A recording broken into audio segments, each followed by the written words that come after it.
Oh shit. Hold on, everybody. Just wait a second. I need to change this microphone to this microphone.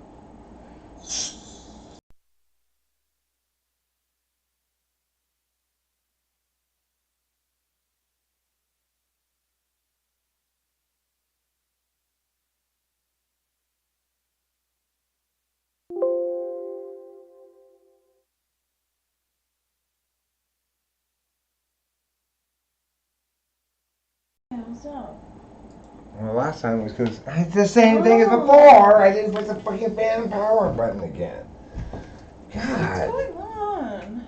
Well, sometimes I move this around. I guess I must have accidentally pushed it. But... Okay, now let me switch back to the other mic again and bring it over here because it was user error.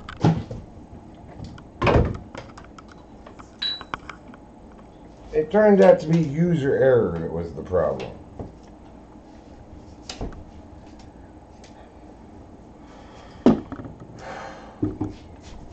Okay. So, I will switch the mics now to the good mic so that the sound of me is crystal clear, just like all the things I say.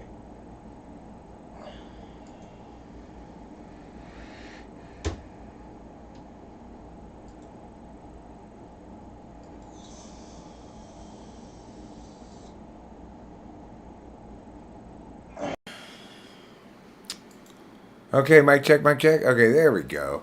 Now we're cooking with potatoes. So anyway, hello friends. I'm host Eric. I'm the host of Talking with Famous People. Next to me, you can't really see her, is Rachel. She's leaning the wrong direction. There she is. And she's likely to go to bed relatively soon. But I am angry. I'm mad. I'm annoyed. I'm irritated. And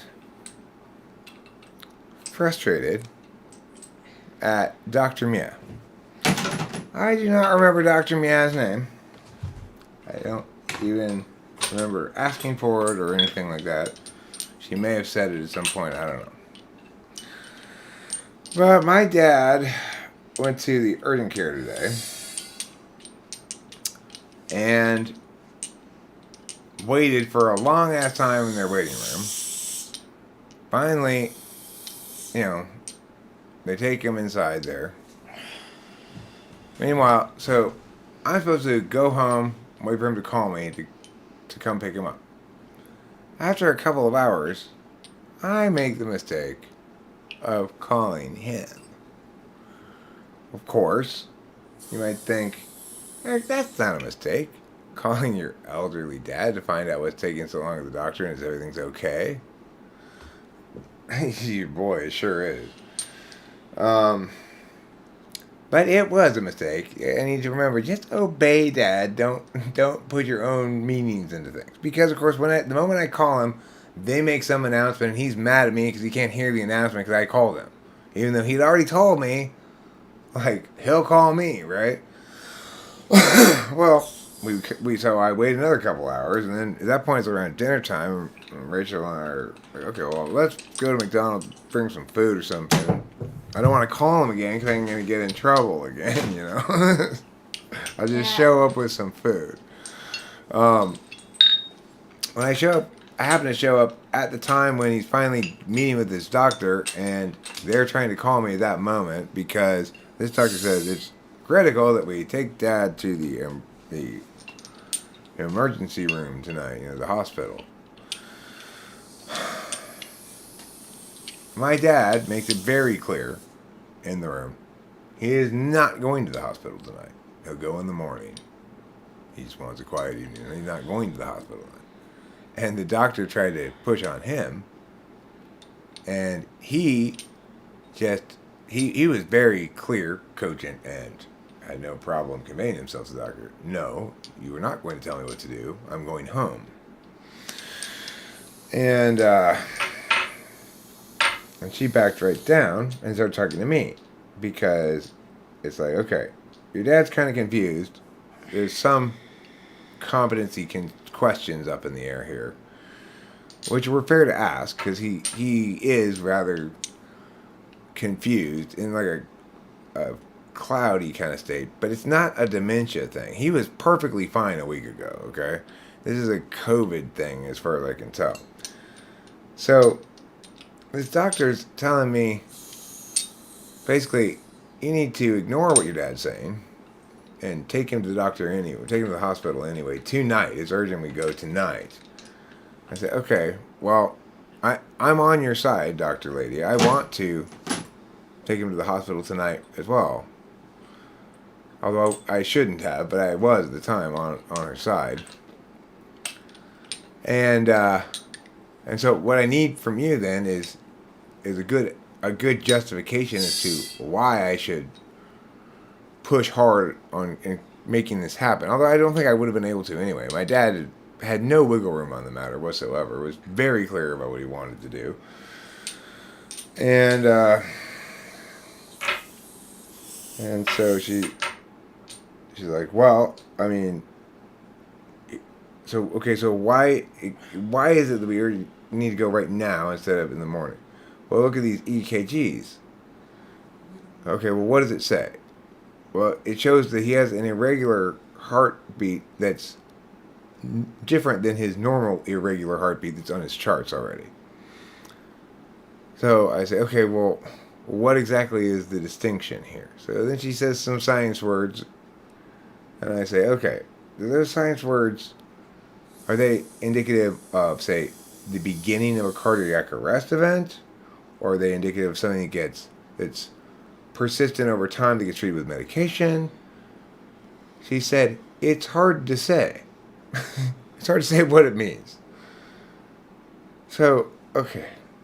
Didn't we start this conversation with, why is it urgent for him to go tonight rather than in the morning? He said, look at these EKG things. I said, okay, well, what does it mean? She said it means he's got something irregular going on besides what his normal irregular heartbeat is. Okay. But, and she's able to articulate what it is, what the distinction is with some science words. But apparently, nothing about what it means.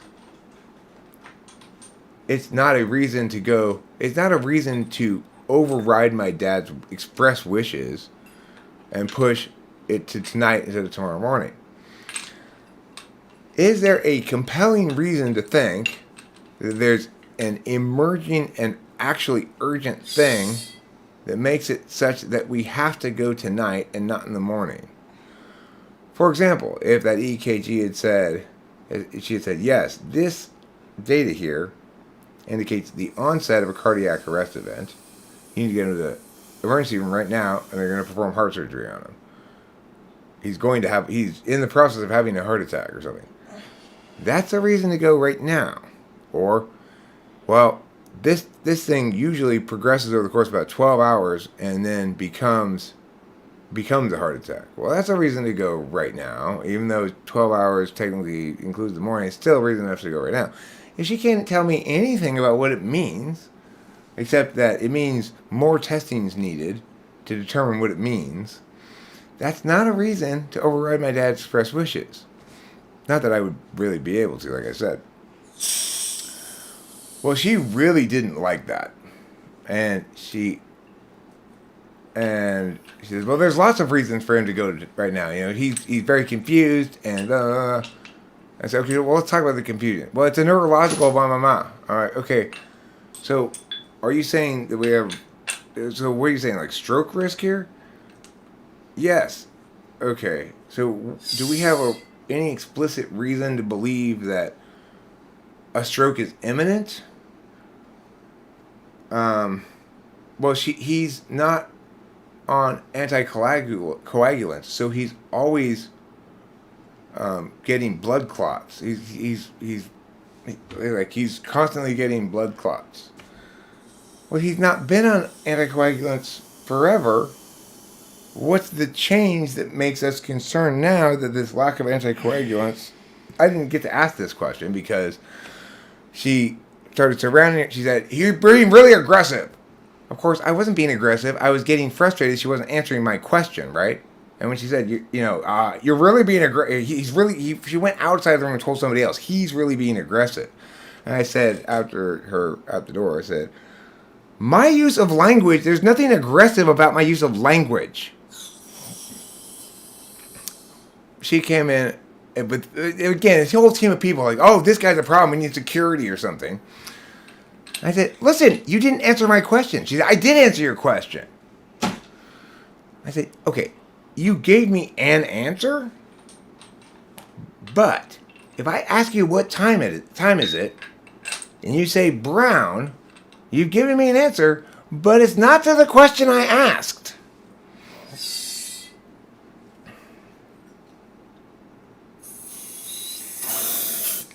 Anyway, what this woman doesn't understand, of course, is she thinks she's telling me to take my dad to the hospital right now.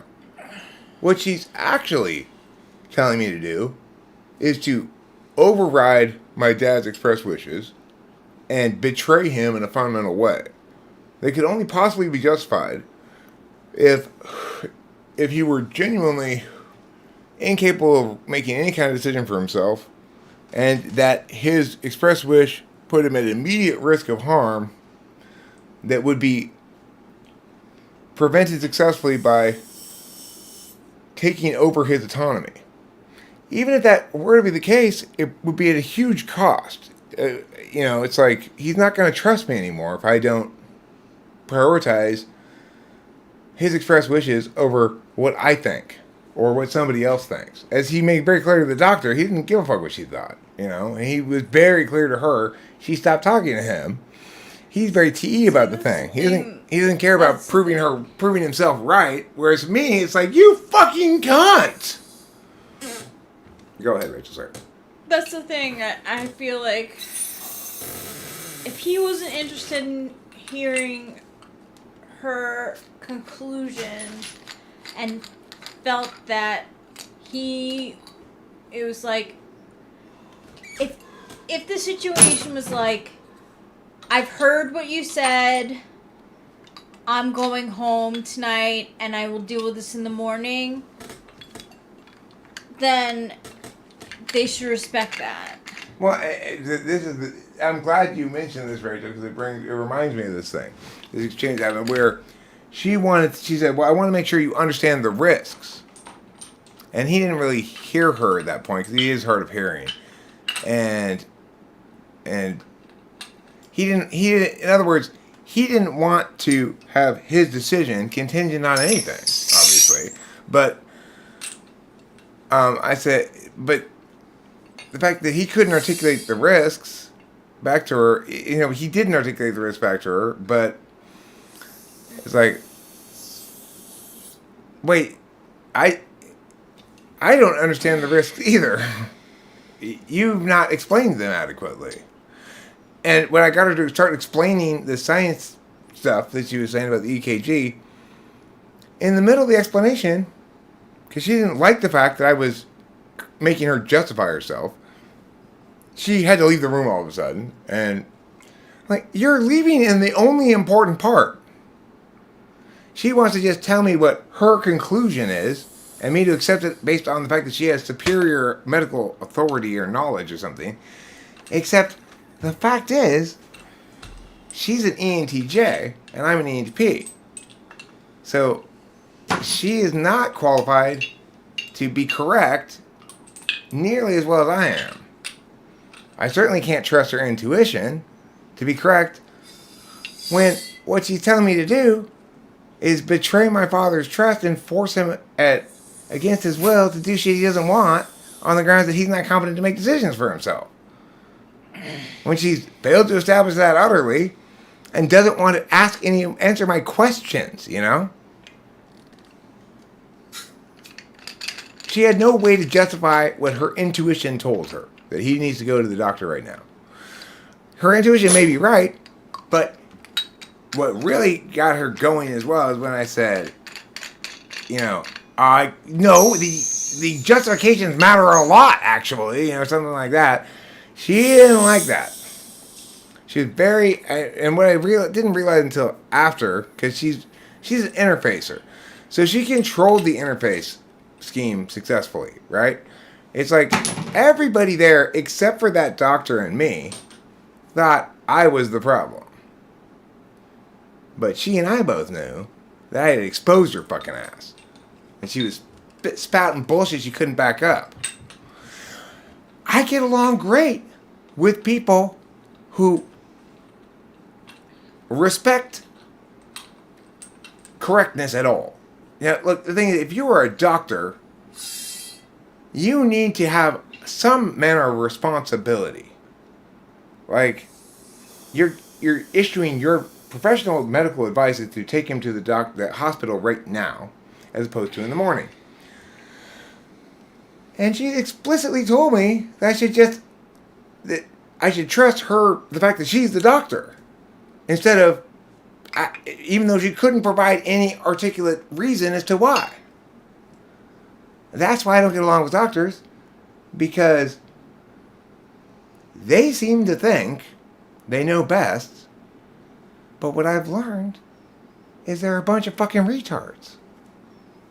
They couldn't diagnose Rachel's problem correctly. I had to diagnose it, and Rachel had to diagnose it correctly. Because no doctor ever did. No doctor even seemed to care about diagnosing it correctly. This is what the takeaway about doctors in general are.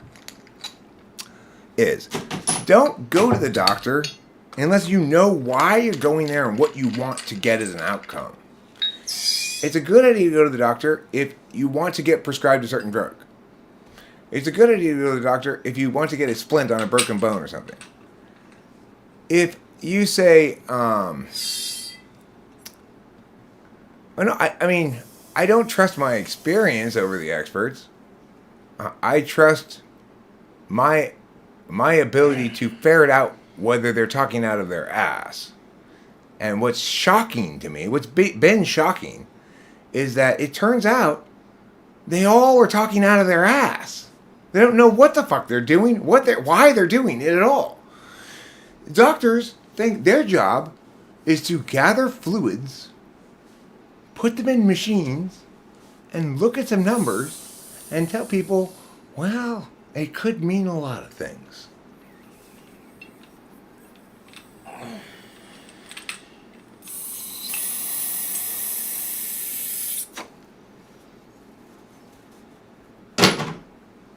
I mean, it's funny you say that, Waldner, because the person in the medical profession that I respect most of all the medical professionals I've encountered, I respect Rachel psychiatrist sort of, but the person I respect most of all is Veronica, the receptionist at my doctor's office. She's got such a good handle on all the files of who everybody is and all the shit. You know, she's like an ESTJ in the proper position.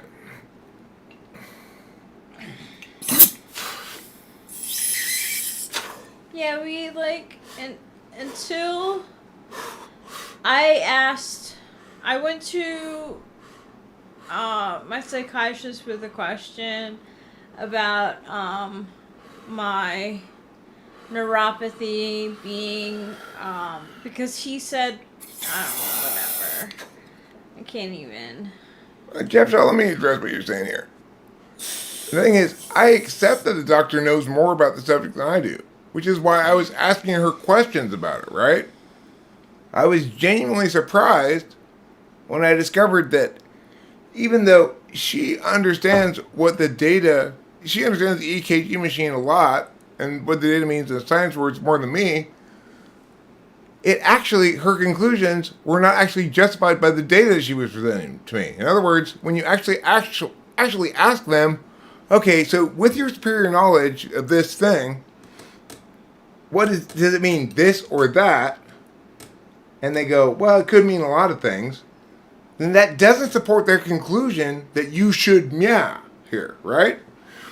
I don't need to know anything about EKG machines or medicine at all to know that talking out of your ass is talking out of your ass. I don't need to know anything about Jeff Shaw to know he's full of shit because he says shit like that, right?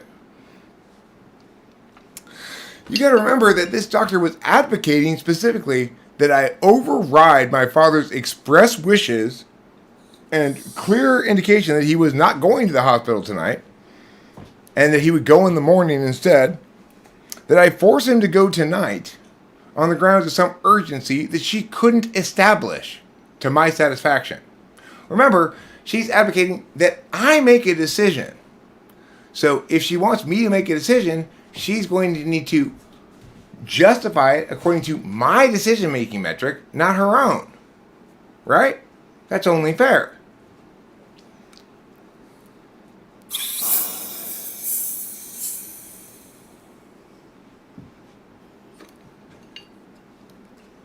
Well,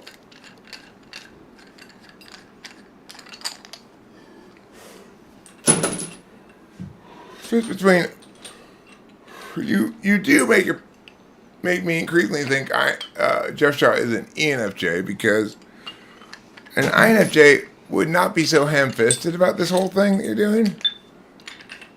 So there's that. Right. So in other words, she's saying you need to take him to the hospital right now.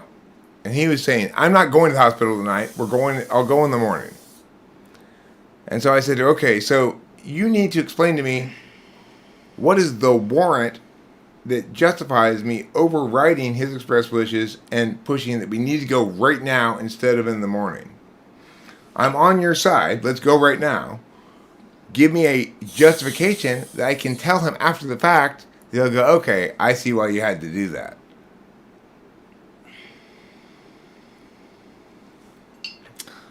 And she was offended that I insisted she justify herself.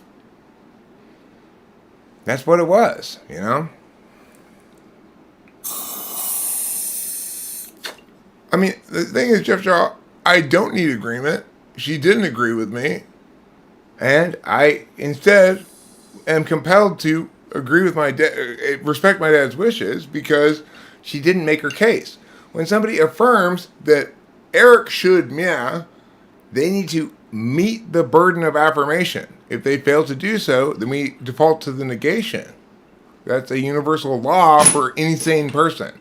If I tell you, Jeff Shaw, you need to shove a pineapple up your ass, then we should default to the negation that you don't need to do that unless I have established in no certain terms why and how it is the case that you do. Right? I mean, you don't want a universe like that that's other than that any more than I do.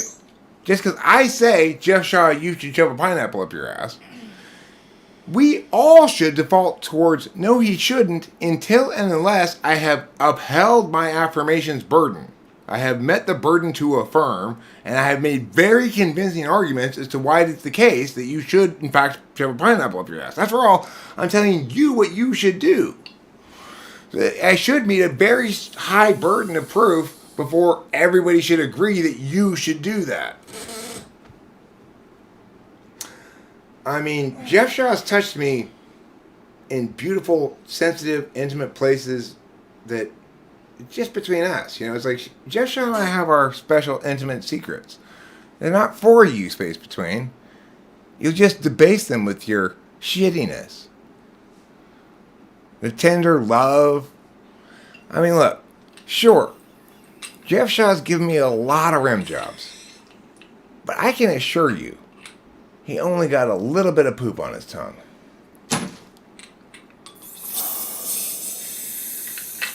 You want me to put your place? You are out of line. I mean, I don't want you to put me in my place. My place is right wherever the fuck I say it is, frankly, you know. The point is, if you're saying I'm a doctor and I'm doing my job and advocating and telling you, Eric, that you should take your dad to the hospital right now, despite and override his expressed wishes because he's somehow not competent to make a decision for himself because he's kind of confused from COVID. Well, if you want me to agree with you, you're going to need to convince me you're right. Not just that you're a doctor. Is that okay? I mean, put it this way, Jeff Shaw. You'd rather have me on on your side as an advocate than anybody else in the world if shit were to hit the fan. I may be a problem, maybe whatever, but I'm a fantastic fucking advocate.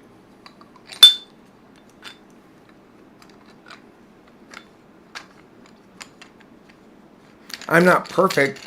Rachel would probably tell you that I directed too much of my attention towards advocacy and too little towards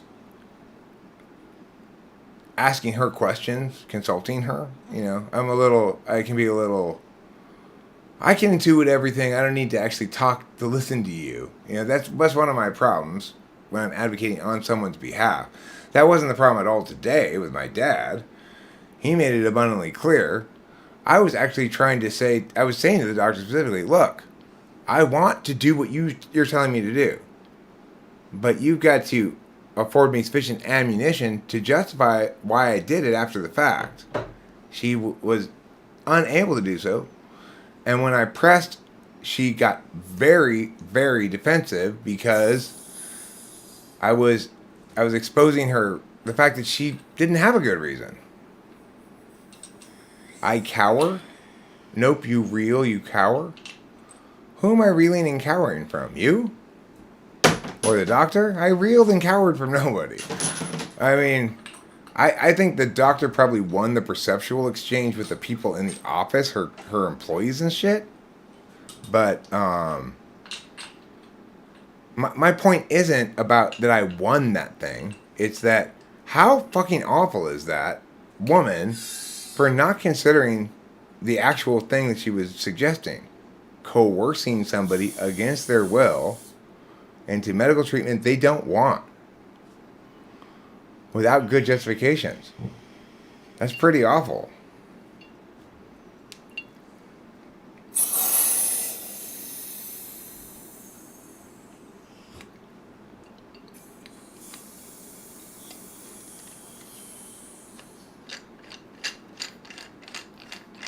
I mean,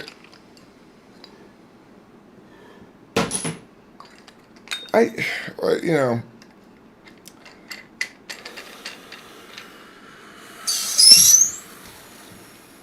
people who come in here are a problem with me. It's not because of their type. It's because they're a damaged version of their type.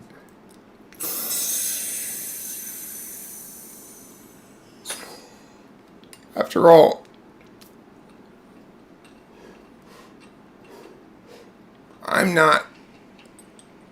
I'm a healthy version of my type. So I'm not saying things that are bullshit.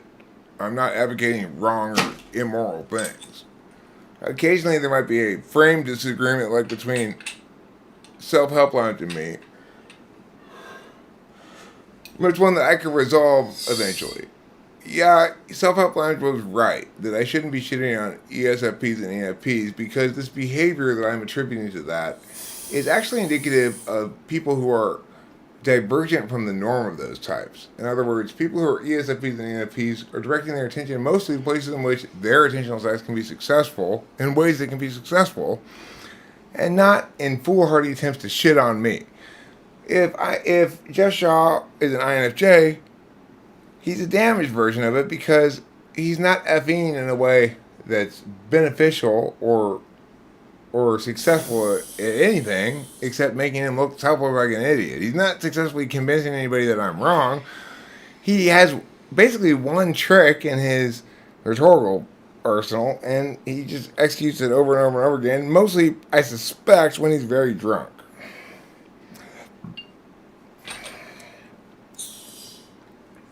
Yeah, it made me upset because I even asked Eric, I was like, do you think that Jeff Shaw is really an INFJ because he gives INFJs a bad rep if he is an INFJ?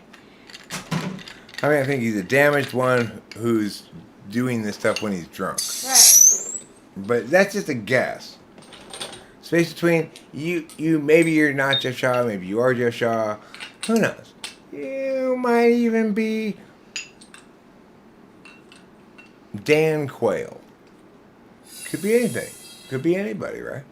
I'm like a doctor now. Could mean a lot of things.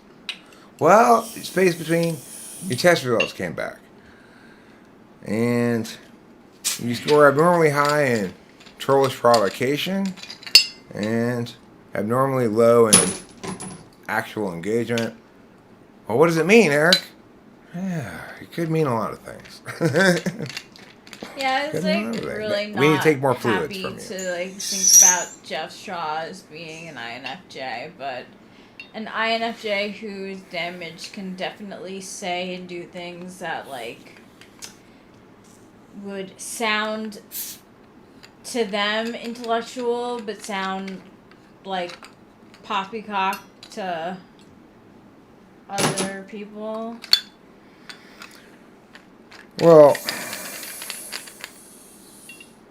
I mean, look, we witnessed similar behavior from Corey in response to me. Yeah. Right? So it's not impossible that he's an INFJ. No. But Corey's been damaged by decades of trauma bonding. Yes. With a BPD person. And, yeah, you know. and there were definitely things that I'm saying right now because I am, but there were things that were said to Eric that I was not comfortable with. Things that were pretty egocentric of Corey, and you know, he was drunk at the time. Yeah. Well, I guess Corey feels threatened or something. So, like, he must. I don't know what it is.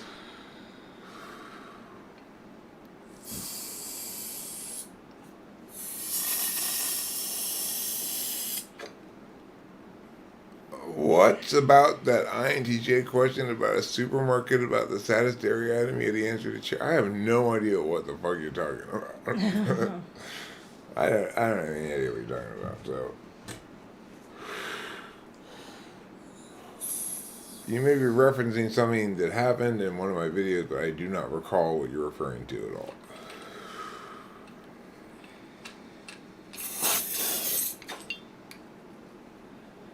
What about identifying the title of a video in which what I don't recall may have occurred doesn't help me at all.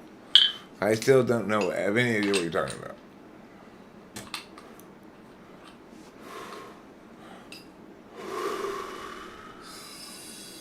Remember, I've got many thousands of videos on this channel alone.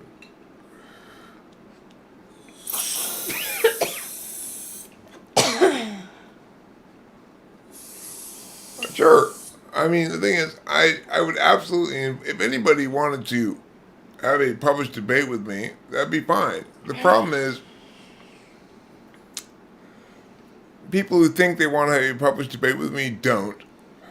Because when they articulate, I'd like to have a public debate with me, then they have to answer certain kind of questions. Okay, what's the resolution? What are you debating that you're affirming? Or what are you debating that I'm affirming that you're negating? And then they realize they aren't qualified to even begin having a conversation with me. You should probably be sober too.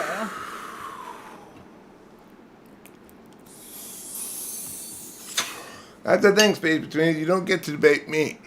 You get to debate the you get to debate the affirmation or negation of a resolution or a plan, and that's why, in fact, you're not qualified to debate me. It's because you don't even understand that.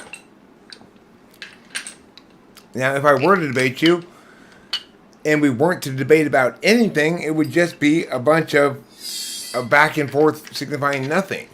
If you want the intellectual work of debate to be meaningful, you need to articulate a specific paradigm, like a specific resolution that one party is going to affirm and the other party is going to negate, or a specific topic area in which one party is going to present a plan and the other person is going to negate as an inadequate plan for one of a variety of reasons. there are stock issues and burdens. It's like there's a lot of shit that goes into advocacy. Advocacy is a science that requires a lot of intellectual fortitude that you lack completely. So, there you go. What day? It's Sunday or today? Saturday. I thought today was Saturday. Apparently it's not. Isn't just how she was saying, you should be sober if you're going to be spewing a bunch of shit around it as advocacies. It's Sunday. Not you should be sober as a universal rule for all things in all contexts, moron. So Rachel's not an INFJ and I'm not an ENTP. Okay. You can just continue making unsubstantiated claims for no adequate reason and continue being a douchebag. But I'm not going to respond to you anymore. You're such... It's like... If all INFJs were like you, I'd fucking hate them. Seriously, I would too.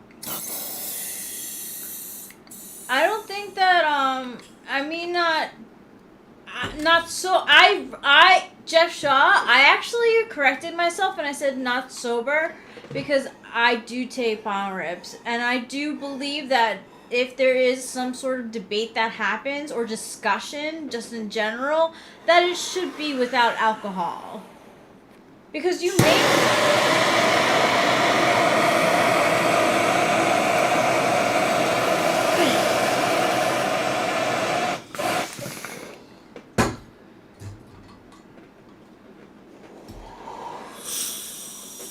And space between, I'll continue to afford you the benefit of the doubt that you're a separate identity, regardless of what my intuition says. Because I don't make decisions about or for other people based purely on things I can't justify, right?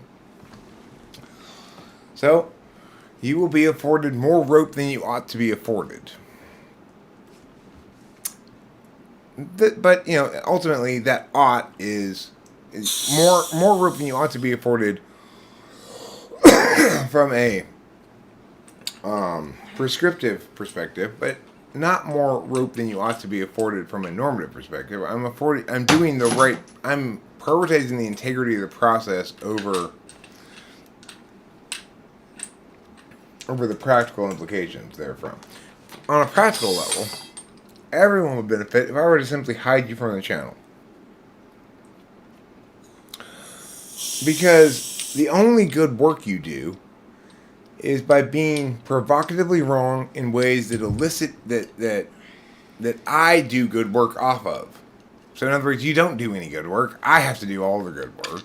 You just sometimes are wrong in interesting enough ways that I can give you some credit for provoking some good thinking in me. Every INTJ knows how to trigger an ENTP. Well, why would they want to? Wouldn't they prefer to engage honestly with them and garner the intellectual benefits therefrom? Yeah, who wants to be triggered? And honestly, I want to talk to Lou DeFay, because I hope that she has less stressful days because she deserves... Lou, you deserve less stressful days. I don't know where you work, but, and I actually don't know what job you have, but I do know that you are probably an essential part of the place where you work, and that they would not be able to function without you, and I think that your value and your worth is way more than anyone could ever, actually put a number to, and you are loved. I notably like you a lot too, by the way. With a lot fewer words than Rachel. Not the best reason, just you appeal to me a lot. You both live in a small fishbowl. Okay, well, I mean, it's sort of true we live in a fishbowl, like, you can all see what everything we have going on is. But being transparent has nothing to do with future forward thinking, intuition, or intelligence, correctness, or anything, right? It has something to do with correctness. Being transparent means if you take advantage, if you're capable of being a good enough manager to take advantage of the public critique without being swept up in the bullshit kind of critiques, then it makes you more correct. But beyond that, there's no linkage between future, past, present, or intuition and being transparent. Inherently, there's absolutely no linkage whatsoever. Thanks, space between. I believe that the statement you said, "You are beautiful together," in fact, as meaning Eric and I. I mean, space between. I love I was talking with Rachel earlier in the car and saying, after a very frustrating short that I made, it was very frustrating because of the writing, using text in the Shorts Maker app with timelines. It's like it goes around and around and around, and you got to push the thing while it pops up, or else you have to wait for it to go around again. It's a lot of SETE shit that was very frustrating. Anyway, the short said this: an 8-hour movie about a lady choosing between 2 brands of peanut butter. She said that. And then I said in response, my line was, films I'd like to make, even though I'm not a fan of the genre. So the thing is, it's kind of a lot of words. Even though it's like 10 seconds of a short, people will have very much less capacity to process quantity of words informationally than I have consistently believed to be the case my entire life. Until cognitive functions, I really didn't get that people did not understand what I was saying, in part because they were just phasing out after the first paragraph of words, right? Or after the first sentence of words. In fact, even a thing like that short I'm talking about, which doesn't have that many words in it, right? An 8-hour movie about a lady choosing between 2 brands of peanut butter.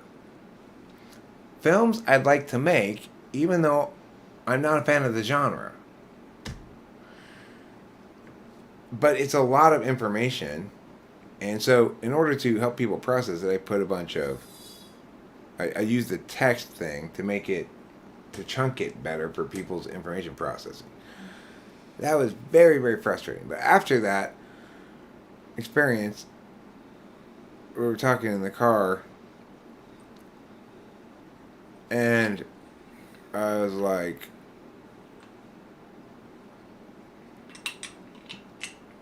the purpose of talking is communication. People don't understand when you throw a bunch of words at them very quickly. Like, it's not they can handle it for 5 minutes. They can't handle it for 5 seconds. And then I said, now one might well say, well then Eric, why do you keep talking like that? Are you out of those already? I'm out. Oh yeah. my god, wow. Oh my god, I can't believe that I did that so quickly. Oh my god. Here. You can have Thank this. you. Sure.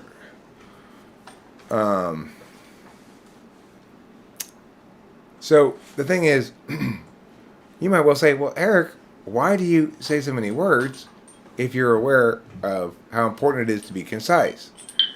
The answer is, this is me doing my best to be concise, and it's way better than I used to be.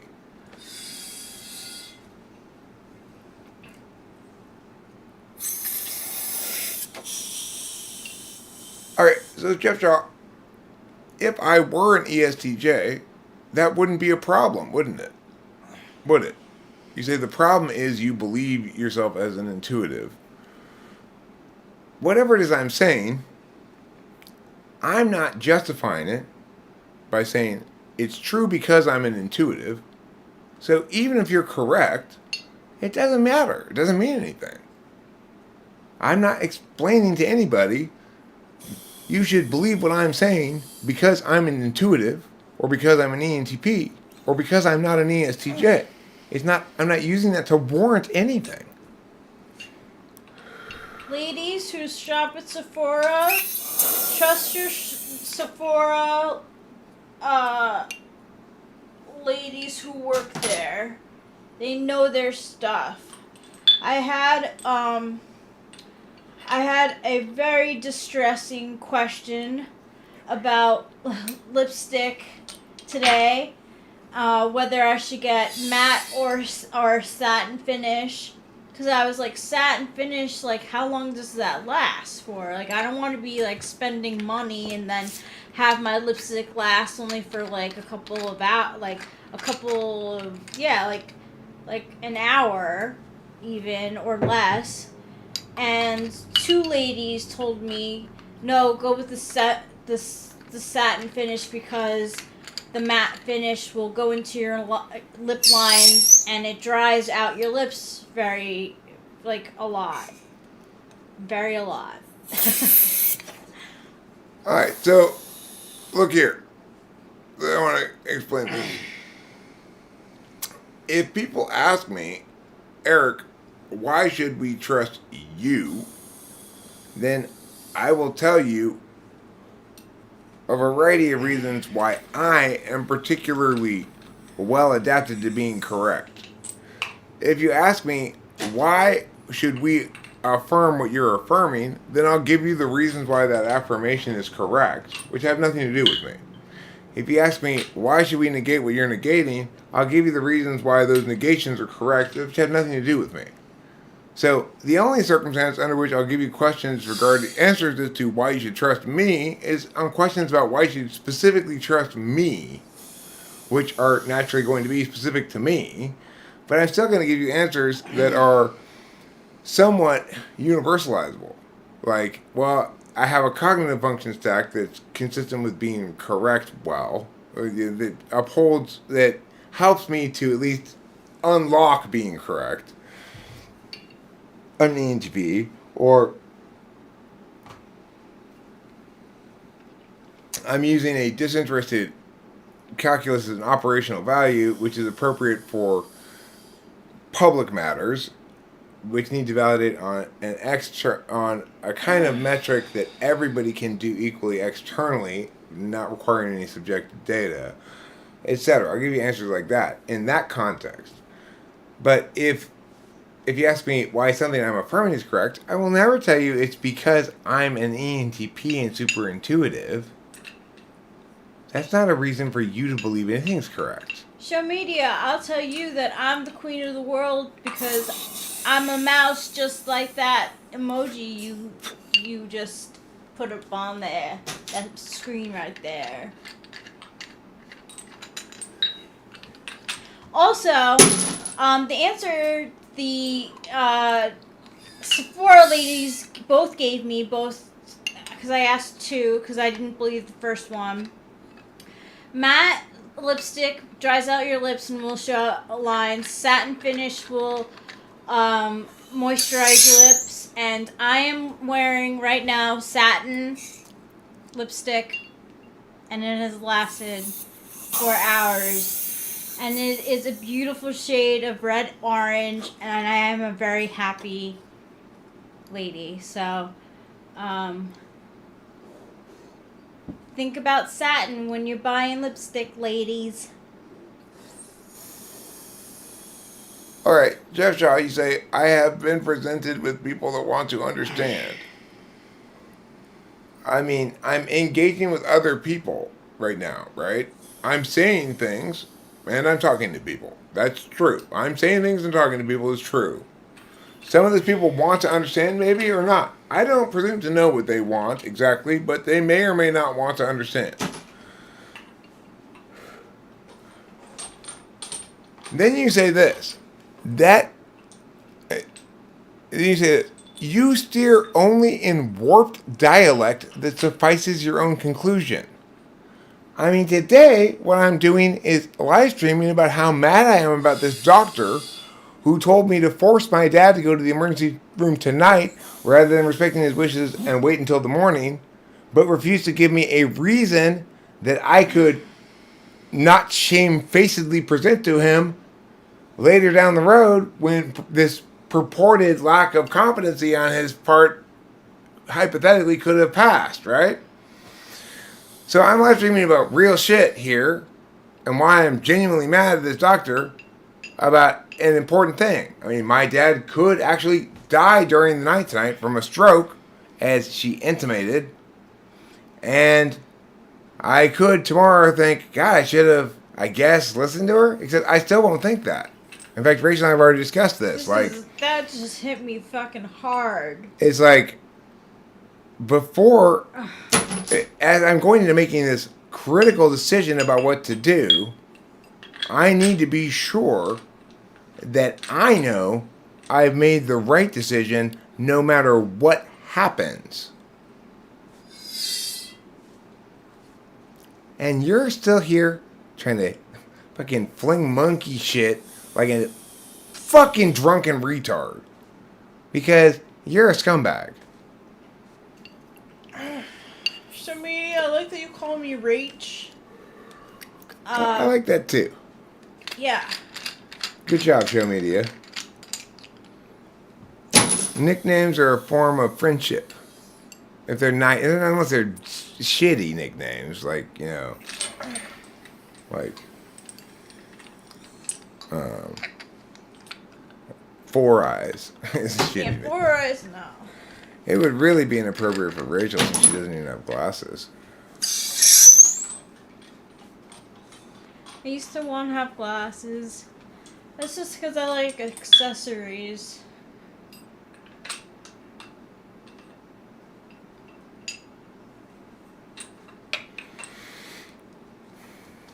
There's that FE. E and P's lack context. Again, fucktard.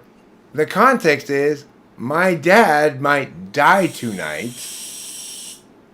The doctor was intimating that he might, and that it's so urgent. Yes. That I take him to the emergency room right now. My dad very clearly told the doctor, I am not going to the emergency room right now. I'm going home. I will go in the morning. She then talked to me and indicated I should override his expressed concerns because he's displaying some confusion, implying a lack of competence, and that it's urgent that he go right now. When I asked her to provide me a justification that I could stand behind, she was unable to do so. She tried to say this EKG stuff, but when I asked her why it indicated what she claimed it indicated, it didn't indicate that.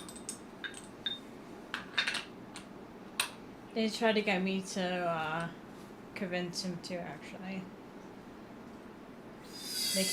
They came out into the waiting room and said to me, according to the EKGs, he should be admitted to the hospital today. Really? Yeah. Because when I asked the doctor what this irregularity indicated, she told me it could mean a lot of things. When I asked her if it was indicative of a cardiac arrest or the kind of thing that you treat with medication, she says it could be either. It could be a lot of things. That's not a reason to think the EKG tells us we should go to the hospital right now instead of in the morning. Right? Jeff Shaw, you always want to put Eric in his place. Jeff Shaw, it's the title of this live stream is Eric is mad at Dr. Myah. And my current circumstances, which I've been talking about for the last week and stuff, are rather dramatic. It's not something that happens all the time. So when when one of your parents is about to die and the doctor's giving you fucked up information, it's reasonable to point out that I don't want to play pissing fight with you, moron. I'm genuinely mad about something real. Can you shut the fuck up? That's what I tried to get her to explain. She said it shows an irregularity that's distinct from the irregular heartbeat that's on his chart as something he has and takes medication for already. When I tried to get her to explain how this irregularity differed from the one here, she said a bunch of science-sounding words. When I asked her, so this distinction you explained here, can you explain to me, does that thing that occurred, this phenomenon the EKG is measured, does it suggest, for example, this means he's beginning a cardiac arrest? Or is it usually something like an arrhythmia that may or may not be treated with medication? Is it persistent? Is it something that happens slowly and gradually over a long period of time? Or is it something that, honestly, she had no concrete answers for me, right? She wasn't able to tell me anything that would suggest the urgency she had insisted there was justified. But worst of all, she didn't let me do the work I potentially could have done. She may have had a good enough justification, but because she wouldn't allow me to question her and get actual answers because it was exposing her bullshit, I was unable to do the intellectual work of finding the actual warrant that may have been there. I got cock-blocked in my ability to garner information from the doctor that I needed about a critically huge decision at one of those big moments in life that only come around one time. Dad only dies once. Is it cool if I make it kind of a special occasion? Fucking asswipe. Thank you, Ludife. I appreciate the compliment. I appreciate it, and I think it's nice when other people compliment others.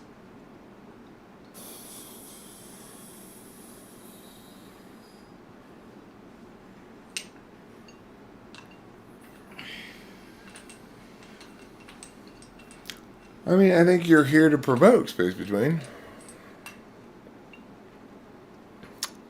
And I'm gonna time you out shortly.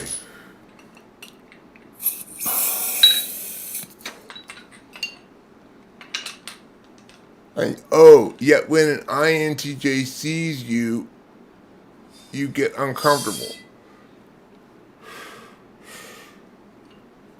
Why would somebody else seeing me make me uncomfortable? I'm not very often uncomfortable, except physically, that I can understand as being uncomfortable. And to the extent that you're provoking in me irritation, you're not making me uncomfortable, you're being irritating. Probably because, or put it this way, you're a rough kind of stupid and shitty, which I find irritating.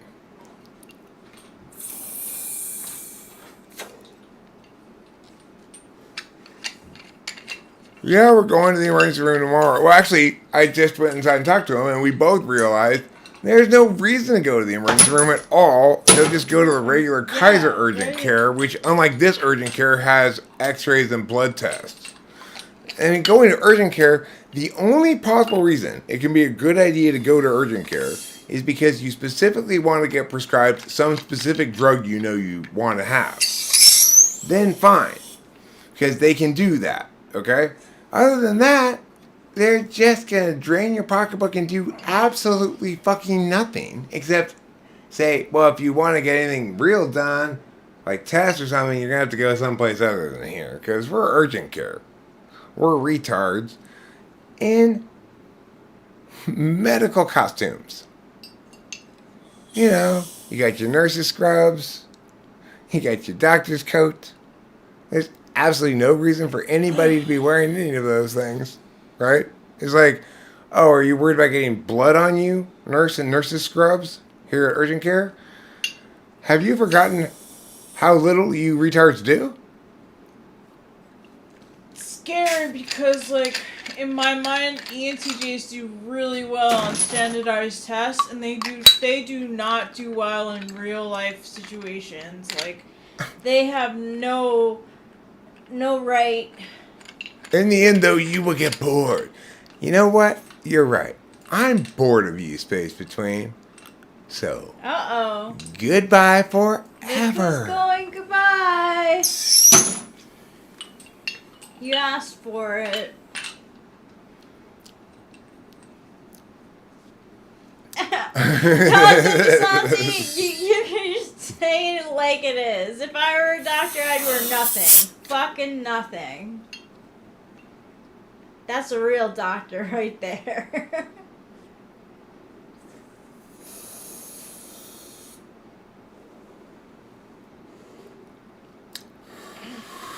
For some reason, when I think of doctors, I think of the doctors who used to go to the houses. Like those house doctors who had those doctor bags and the stethoscope. That's what I think of.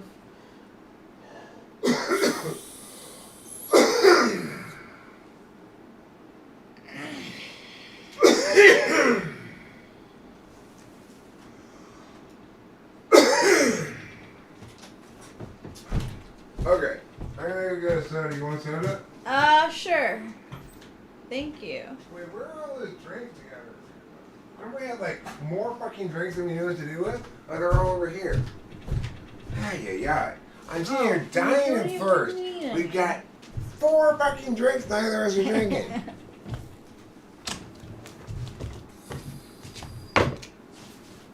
I was literally about to go out to the garage to get a soda.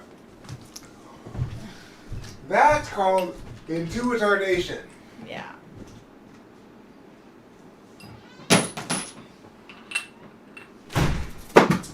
Hey, Macarena. That's textbook intuitardation, right? It's like, we've got 4 drinks and a cup holder over there. Earlier, I had 4 drinks in the car plus a soda in my hand. It was driving me insane because I had no hole for it, right? And it's hot. It's like, I've been streaming for an hour. I've been dying of thirst the entire time. With 4 sodas, I brought it in a drink carrier right before we started streaming. And a smoothie.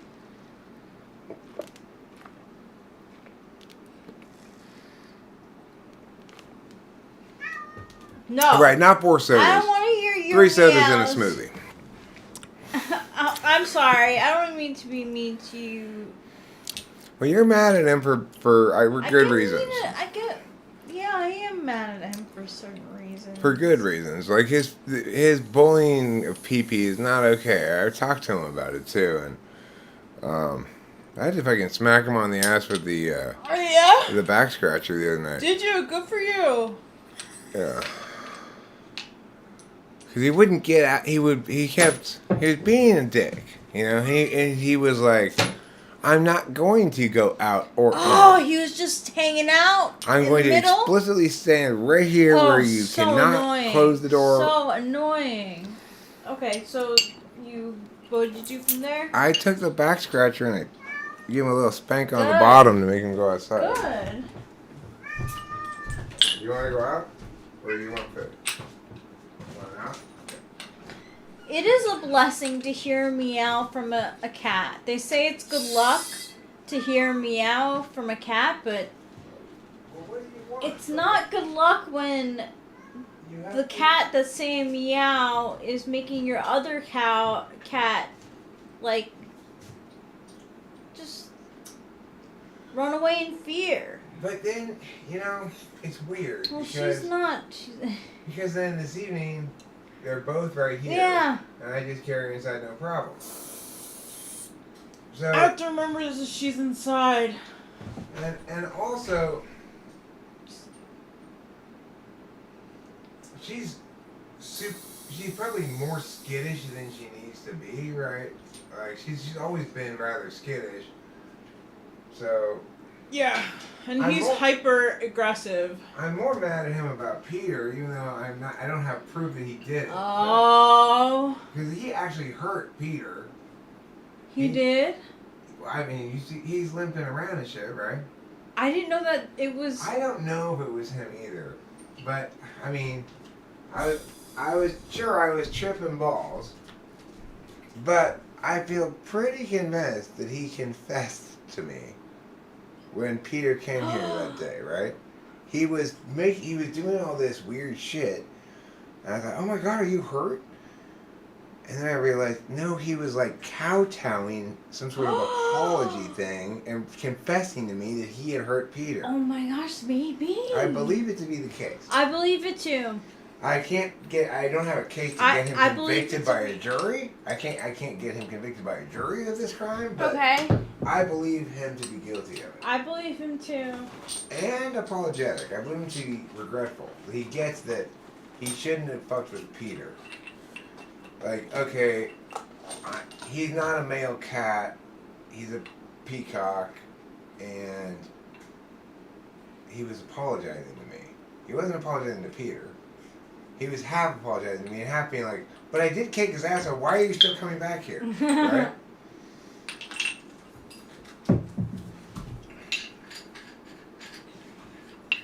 I wish you luck. Alright, Moxie. I wish you all the luck of the Irish. We're famously the most lucky people in all of the English area.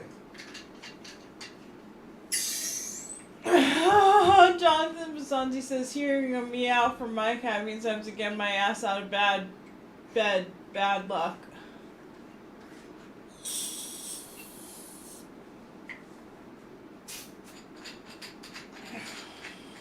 Good luck in your engineering studies, Moxie.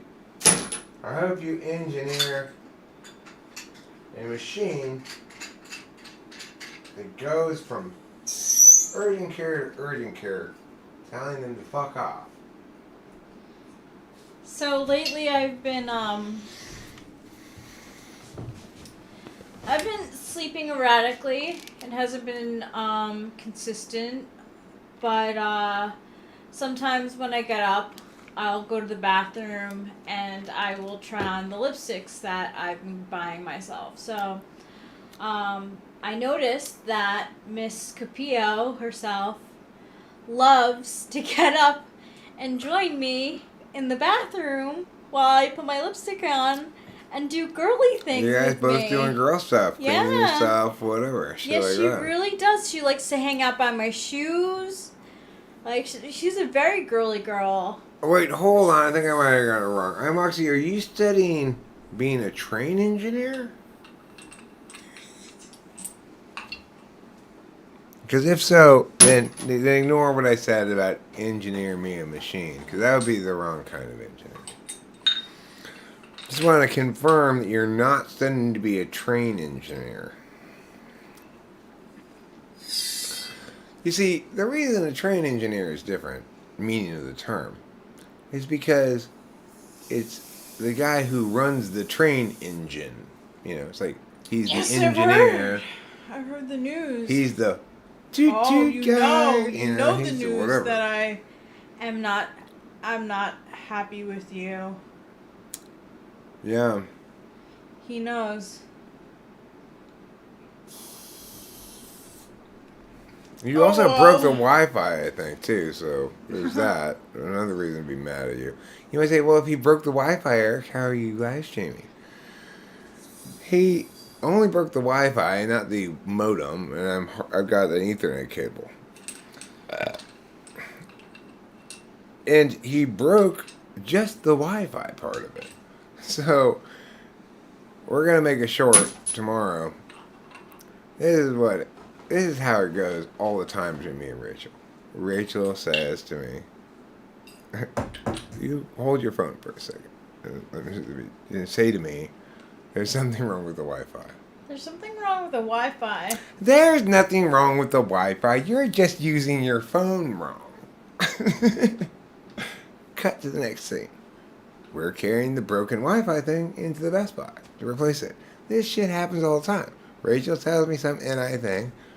I immediately go, that's not, and I'm always wrong. Because my Mario Super Run wasn't working, and that usually means the Wi-Fi isn't working. So. Mechanical engineering. Well. A lot of people go. Never mind. Is that using mind control on people who fix cars?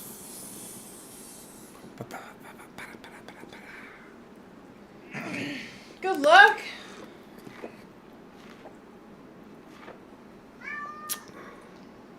Meow. Do you want to go out, Bubs?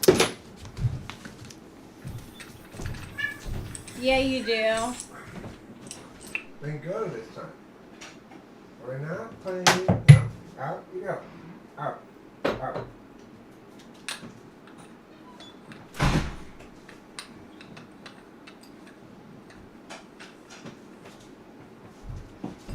Stand there.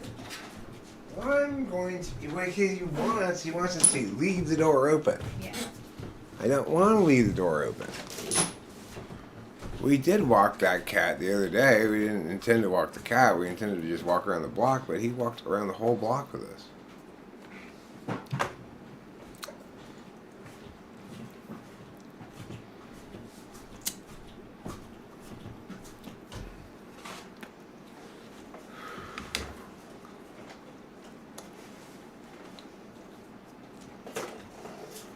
Okay. I'm gonna go and go to bed. Cool. Well, I'll be in there in not super long time at some point here. Enjoy. I love you. I love you too, darling.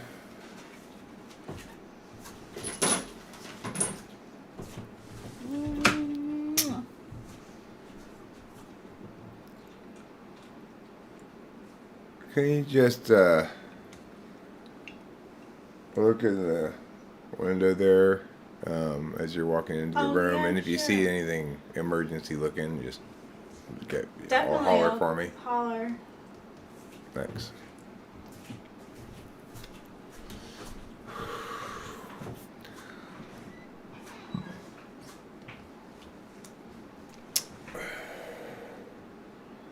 So anyway.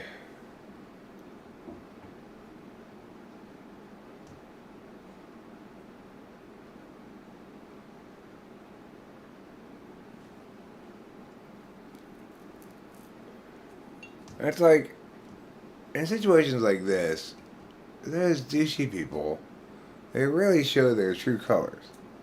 They don't give a fuck about anything. I'm talking about something particular here that's happening in my life. You might say, Eric, that's boring. Don't talk about things that are happening in your particular life, and that's fine. But to pretend like my anecdotal story about why I'm so mad at this doctor is about some ENTP, ESTJ, that he's determined to call me ESTJ. Me being defensive anytime I encounter somebody who knows more than me. It's like, oh my god, dude.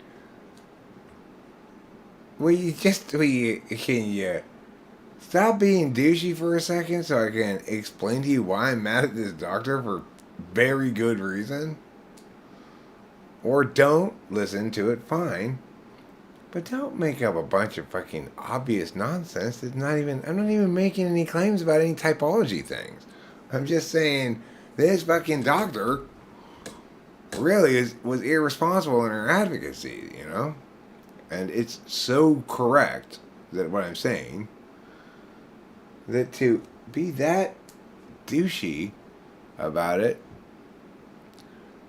it is not a good thing for you to choose to be douchey about. It doesn't meet certain criteria that help you to be more successfully douchey about something. You gotta be smart if your whole goal is to be douchey. You should at least be a little smarter about how to be douchey.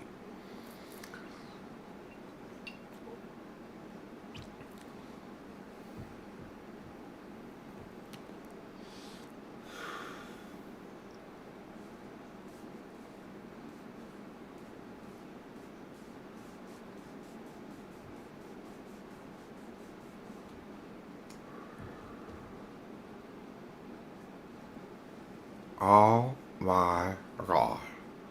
Those matches are so pretty. Look how pretty those matches are. They come in this adorable box.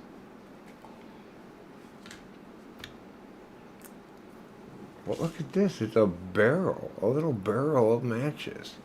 Oh my god. Look at that amazing little barrel of matches. That's an amazing little barrel of matches. There was a Let's Get Fussy streamer recently. I believe its motto was, I came to get fussy. No. I came here to fuss. So let's get fussy. It was something like that. I don't remember the exact. There was a 2-part saying. It was like its tagline, like, you've come a long way, baby, or alive with pleasure.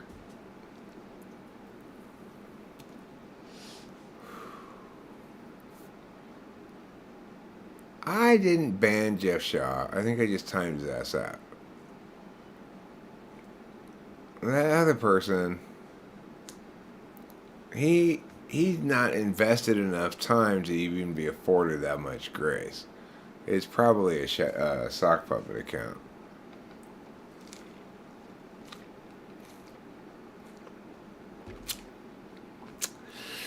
Well, what they do is they purposefully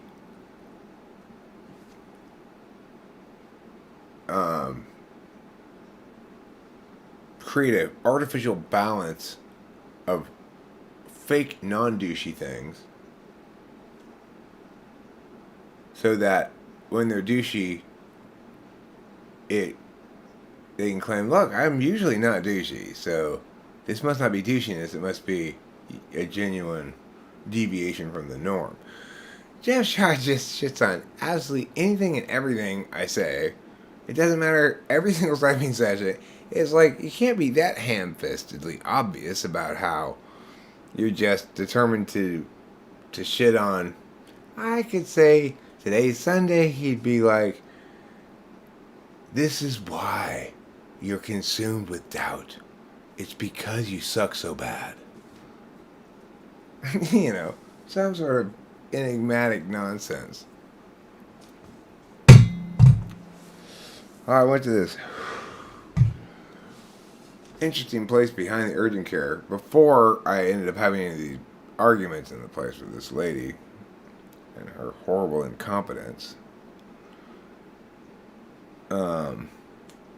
There's this place behind it that is called like Earthen Times Nature Center, something like that. But it's the ruins of something that used to exist probably a long time ago. I'm not sure how long ago, but that hasn't existed in at least a couple of decades, maybe more. It's in this odd lot that's but behind the doctor's office and between the nursery and the wash. So it has no... You can see where there used to be a driveway that if you kept going, it would go through this final line of parking spots of the doctor's office out to the street. But there's no longer any go through. The doctor's office has this fence at the back saying everything past this fence is not us, but they don't really care about preventing people from going back there because it's not them. So it's a small fence. You can climb over it easily. So I just they don't even have any sign to say don't go over this fence. So I just hopped over it. I mean, it's tall enough that you know you're not supposed to go over it, and it's not super easy to hop over. But even at 51, I could hop over it. Not that much problem. Anyway, I got some cool videos of the place a little bit. But then, and you know, as I'm walking around there, the mushrooms are starting to kick in pretty good. I ate mushrooms today too. And I didn't trip super, super hard because, or it's more like I'm quite accustomed to tripping now a lot. So even when I'm tripping hard, I can kind of like just not notice it for stretches of time. it's, I'm just going about my business. Anyway, so this lady said, "Excuse me, sir, are you the property owner?" And I thought, oh, fuck. Here comes some sort of nosy lady scoldy pants. Some Karen to scold at me for being back over here. And I said, "No, are you the property owner?" And I walked towards her, and then after a couple of exchanges, I realized she's not trying to scold me or yell at me. She wants to know if I'm the property owner because she's looking for a place where she can rent a space to keep her bees because her neighbors have forced her to move some bees. And she's very sad about it, actually. I can see her eyes are kind of welling up with tears about it as she explained to me. And then I feel really bad, like, oh, yeah, I thought you were here to yell at me. And then she's like, "No, oh no, I'm like you too. I hop over fences and go places like that. Or I used to. I'm 51 now. Well, I'm 51, so if I could hop over that fence, she could hop over that fence too." But anyway, so it was nice that it ended in pleasantness, and then I felt chagrined at jumping to the conclusion that she was there to bust my chops. But that's what happens when you start with, "Are you the property owner?" But I get why. Like, how else is she gonna engage me? I guess, "Hey, can I ask you about this place here?" Would maybe be a way I wouldn't have jumped to that conclusion. But I'm feeling when I'm back there, I'm somewhere I shouldn't be, even though I was comfortable with it because there was not any no trespassing signs anywhere. So if somebody wanted to say something, I was just gonna be like, "Well, if they don't want me to go over this fence, they should put a no trespassing sign or something. Just because there's a fence here, there's not reason for me to conclude that I must not go over it."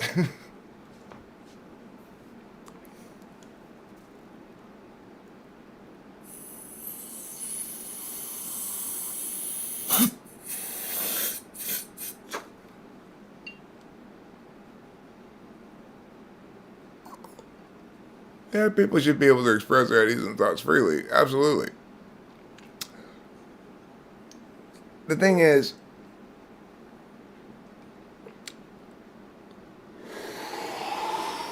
it's unfortunate that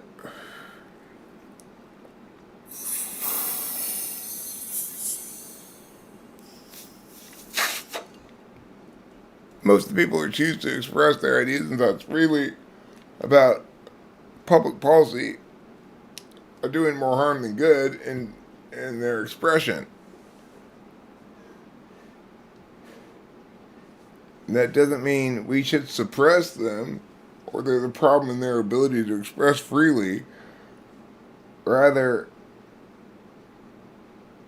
it would be better if people who could freely express freely better. That's not very instructive, is it? So, I mean, I don't know what to say about that.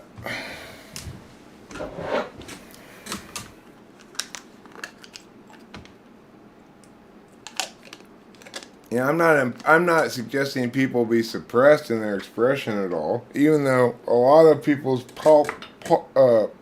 political expression is suppressive of civil democracy, fundamentally, by being divisive, by being reductive, by mythologizing rather than politicizing, by making it all about who's to blame and what's the explanation for why things are wrong or fucked up or whatever, rather than starting with the default starting point we must start with if we're going to be effective as a civil society.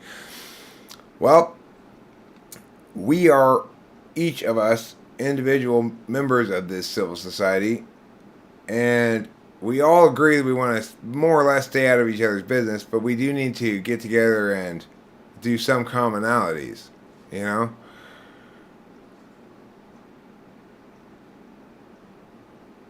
Well, look, show media, that's the wrong verb to use. Alex Jones didn't admit he's a little retarded.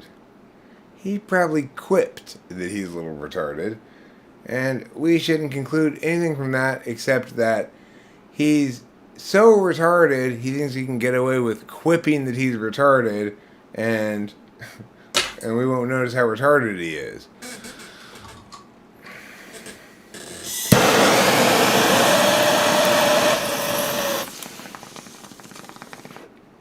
Is Alex Jones very retarded?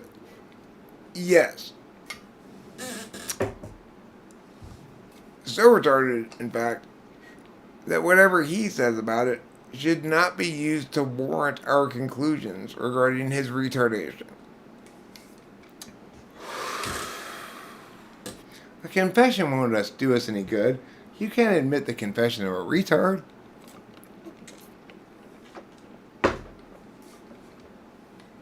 That doesn't qualify as evidence.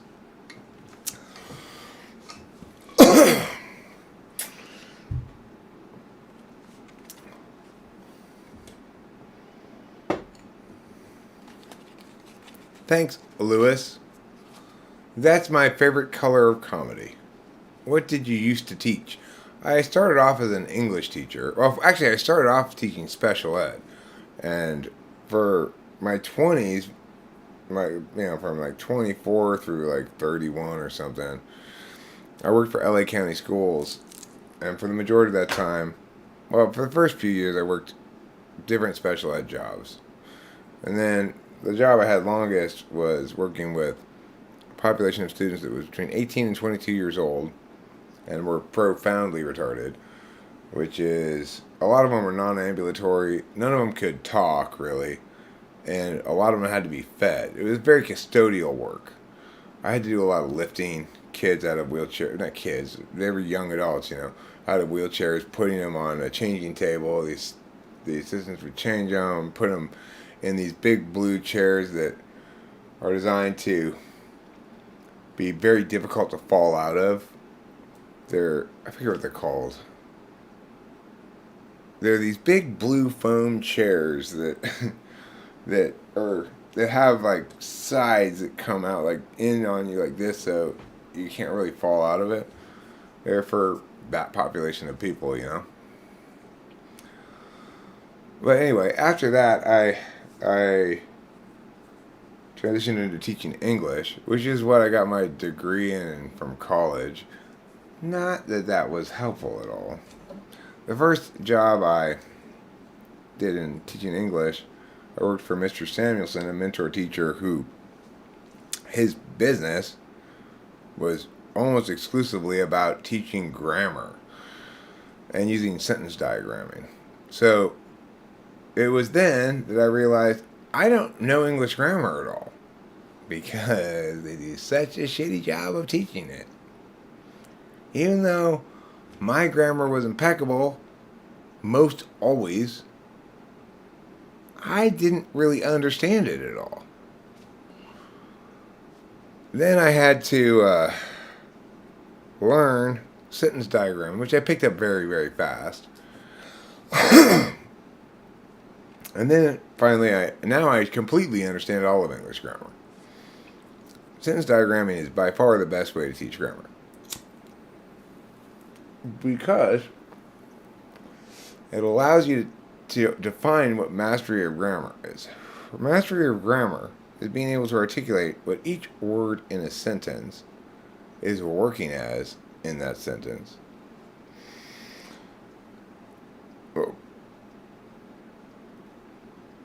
and explain why.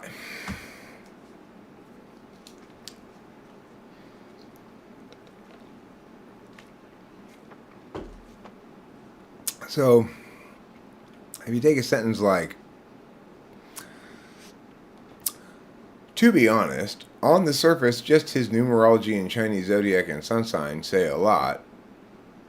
We'll just put a period there, okay? Make it a regular, complete sentence.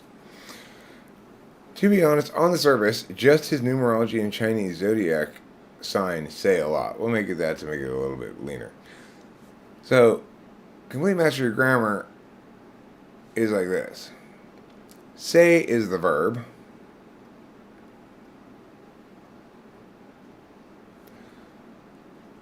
What say? Numerology and Chinese zodiac say. Therefore, that's a compound subject. Numerology and compound zodiac say what?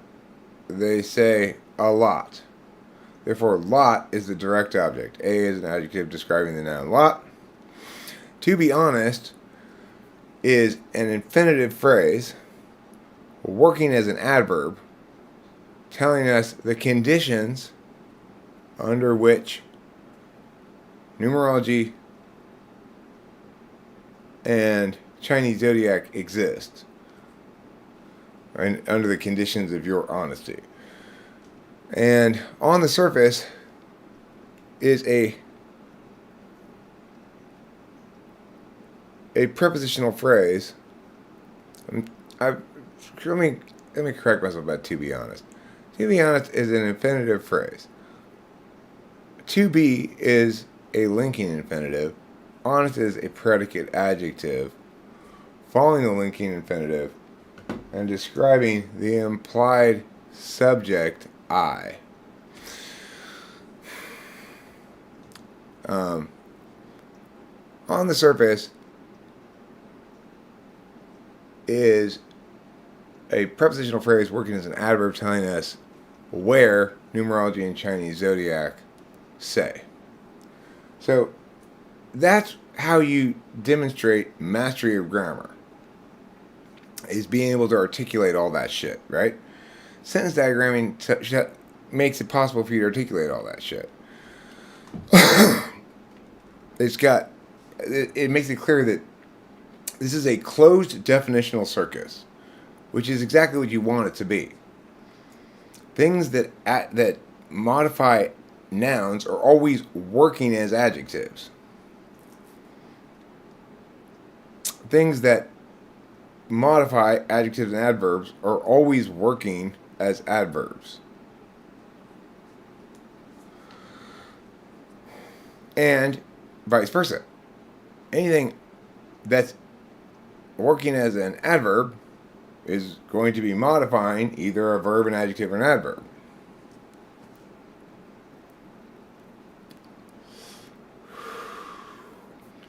So because it's tidally, definitionally circular, commutative, right? You can test it. You can test the things against each other, and it always works out.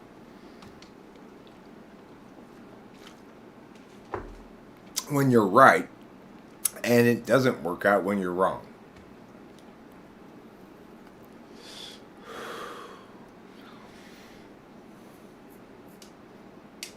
Like if you have to draw the sentence diagram, every relationship is visually represented. So you see these hanging things, they're always modifying the thing that they're hanging down from. And sentence diagramming is the most beautiful form of drafting that exists. I don't like drafting. They used to have that class in school. I don't think they have it anymore because now people just have computers, so they don't need to have those pencils and stuff. But when we had drafting class, you had to get all these different pencils, and what you had to do in class was like draw these lines like as like plans, like this this is a board that's this long, and this is a. I don't even remember what exactly we were drawing. I got a mercy C in that class just because I turned in all the shit, but I was just so terrible at it. My shit looked so messy all the time. I couldn't get my lines straight. I was smudging my lines. I hated that class. But sentence diagramming, I still don't like Mr. Samuelson was a strict taskmaster, and he wanted me to enforce, so I had to demonstrate as well. Like, we always use a ruler to draw every line, and we always use a red pencil to do this, and if you don't do that, he says shit like, if they come to me and it's more than two things they didn't use the red pencil, I tear their paper up right in front of them. They need to follow instructions. He was a really hard-ass INFP. He was a great mentor teacher for me because, after all, he's my supervisor, so I can be successfully supervised by him.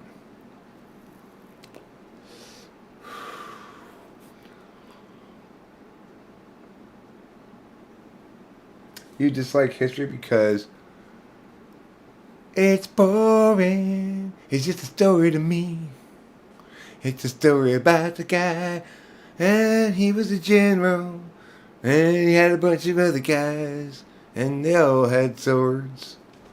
And then they rode their horses over there to these other guys, and those other guys too also had swords. And they fought, and they killed, and they fought, and they killed, and they killed, and they fought, and they fought, and they killed. That's history.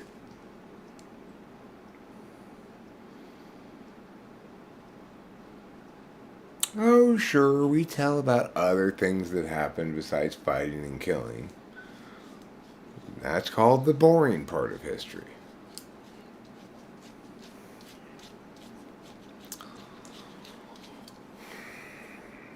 So, I was hearing recently that apparently these newfangled schools are talking about history as though it included places other than Europe and America. Hey, look, we all know that Asia and Africa and the rest came into existence as the white men went there and messed shit up. Prior to that, they hadn't been observed by anybody yet.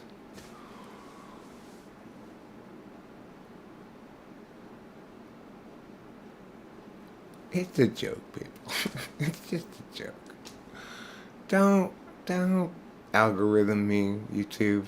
It's just a joke. Relax. It's too late, Eric. We've algorithmed you already. Many times. So hard when you were sleeping you didn't even know. You just woke up and were like, oh my god, my butthole is so sore.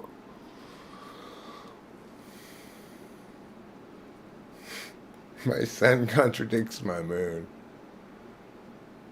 And my moon takes it out on my Jupiter. And I'm in the middle, trying to be like, come on, you guys. Can't we all just get along?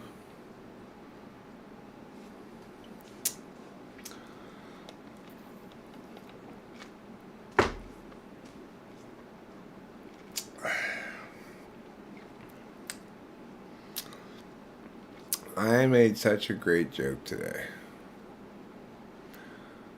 In a premiere that was mostly unattended, I only had one person say one thing in the chat. They said in the chat, oh boo. I said, oh boo hoo. Oh boo, this wasn't a knock knock joke. Pretty good, huh? Pretty good. And I said, Eric, get out your back patting hand because it's time to pat yourself on the back. I mean, it depends on your individual expression of NE as to whether you like to make a lot of jokes or you're ideating in other ways. Not Jeffrey is not especially joke making. He's kind of a serious lad. But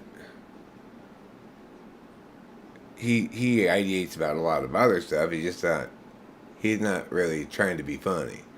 You know, it's like I think ENTPs who don't really understand who they are at all, they take on a certain character at a certain point, and if it works, they kind of settle into it, and then they'll push out the spots in that character to full it out more and blah blah blah blah. But it kind of defines who they are long term. In terms of, are they going to be, like, Jeffrey's going to end up being engaged in a lot of stuff that's typically thought of as TE stuff. He designs these keyboards, like these kind of keyboards, not musical keyboards, and he's working. They're doing like computer stuff that you go to school and you get like computer sciences or whatever. Those kind of jobs you get after you do that. He's doing that as a job right now, but he's getting paid less than he should be paid because he's in high school, and when the guy found that out, he was like, "Oh, okay, well, I'm gonna pay you less now." We haven't really talked exactly. I get it. Shit happens. I think I'm kind of mad on his behalf. Like, that guy should not do that. He should pay you regular, not pay you less once he finds out you're in high school. Seems bullshit to me. But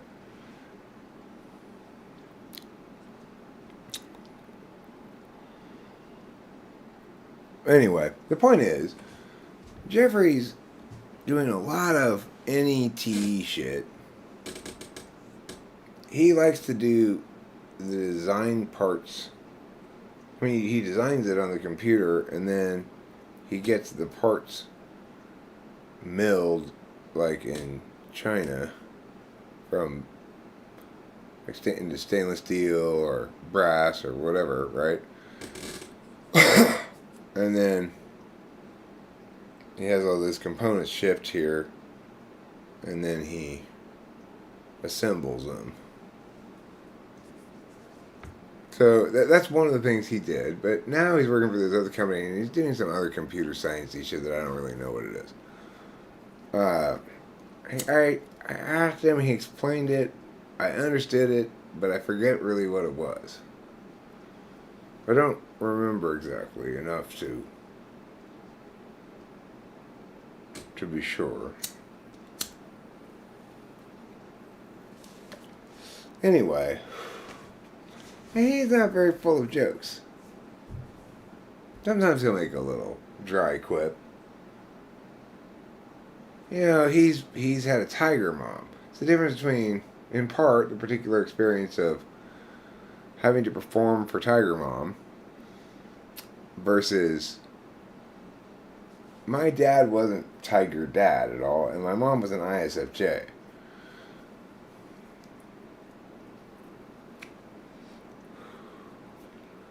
So it's like, when I was growing up as a kid, what I heard from my mom was how delightful and smart and clever and funny I was. She really loved me. I loved her too. We had great times having conversations and stuff. When's my dad's birthday? August something? What month is it? Is it August right now? It is August. Shit. It's August. Who was supposed to alert me when it was August? One of you guys. I said, "Hey, it's your job to tell me when it's August." Well, Mr. or Miss, you failed your job. What year was he born? 37, I think. It was like the 16th or something. I don't remember exactly.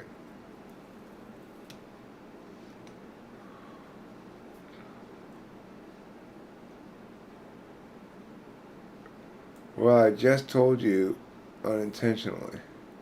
You told me what? I don't know what you told me. Who is Dr. Myah?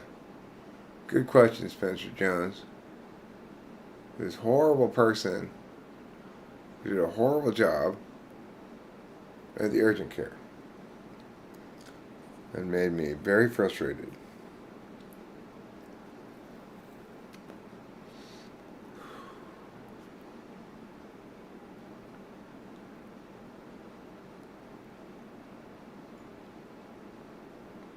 I suspect that my mother is an ISFJ, possibly ESFJ, but we don't seem to always be on the same page. Well, you're never going to always be on the same page with any other human being. I get what you're saying. There appears to be some disconnect between the two of you on certain subjects, perhaps.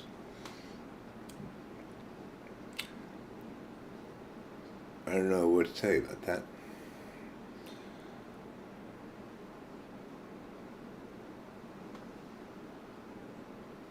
Have you tried a ball of yarn? I find that when I've got a particularly tricky question in front of me, holding with and playing with a ball of yarn will really help soothe and relax me. I'll bat at it with my paws and be mesmerized as I let it roll away from me before I pounce and grab it, returning here to my chair.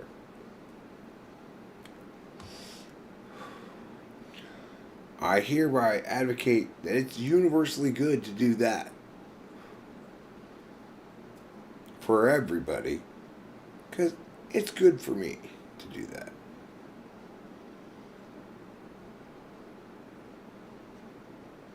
That way I can fall in line with what everybody else does all the time. I do it much of the time too. Oh, merciless function stack. You are my true master. You confound and delight.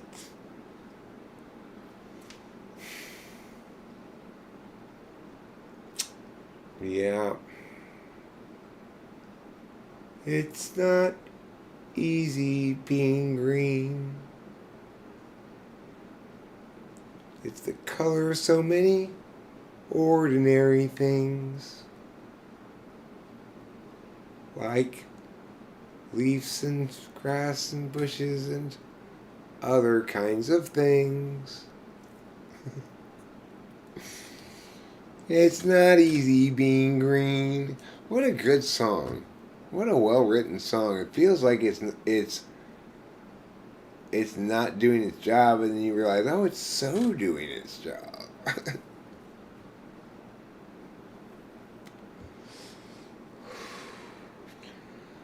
That one I know the answer to if I look in my wall, but my wall's way over there.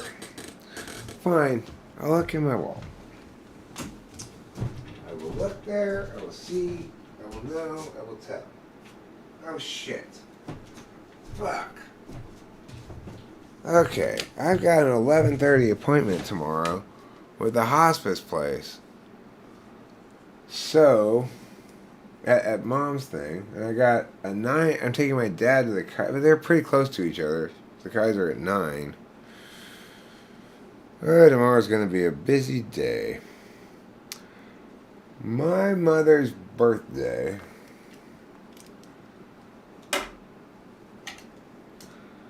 is the memory that traumatized me for years.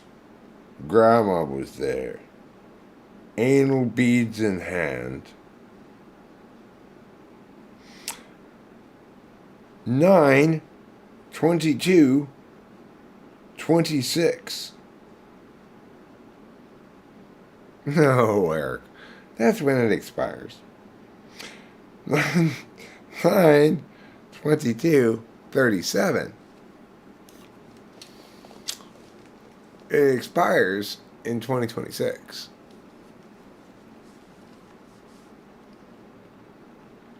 In case you want that information as well.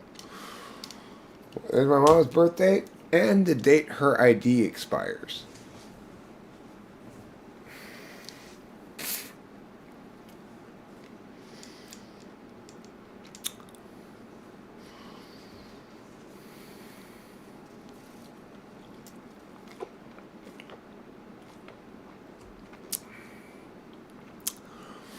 My mother seems to always hammer me with FE that I feel defenseless against. I can't argue against her FE no matter what. That sounds more like an ESFJ move. I had that experience with my ex-wife.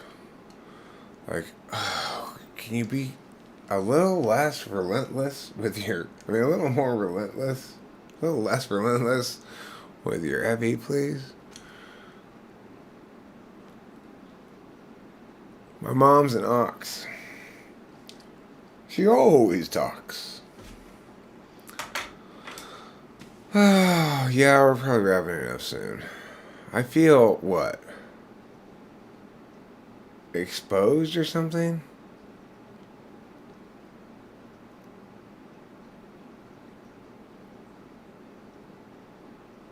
Well, I made a big scene in the doctor's office, you know. I don't go places expecting or wanting or trying to make a scene or get all Myah.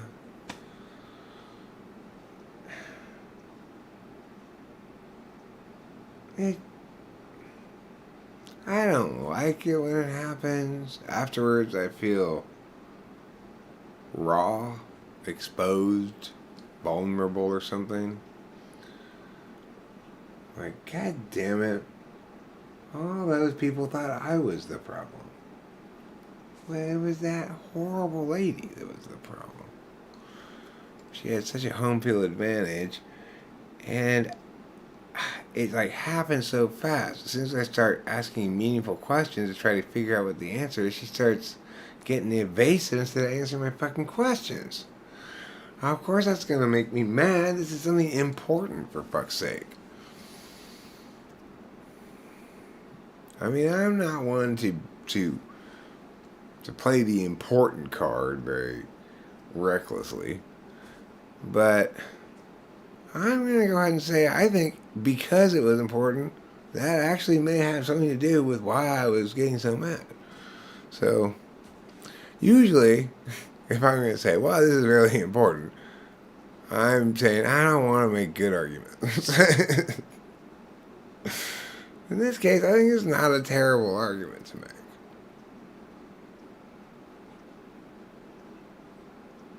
Yeah, I gotta go to bed. I feel exhausted.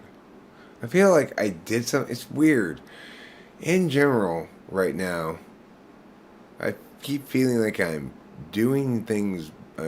I'm being bad, even though I'm not being bad.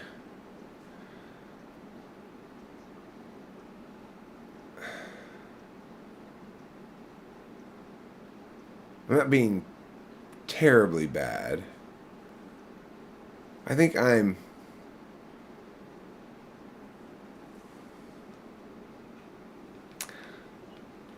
don't think my feelings are justified, but seem more like feelings that would be justified if I were being worse than I am now.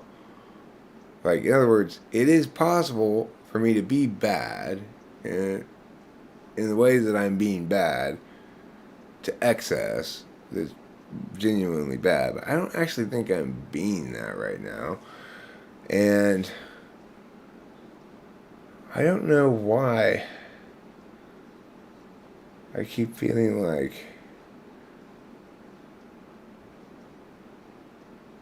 ashamed, or like I need to, like I'm gonna get in trouble or something.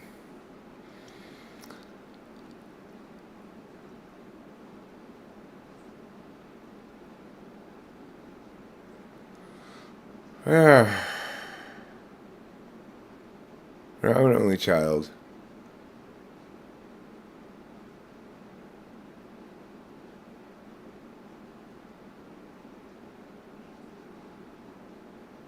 Maybe it is anxious guilt.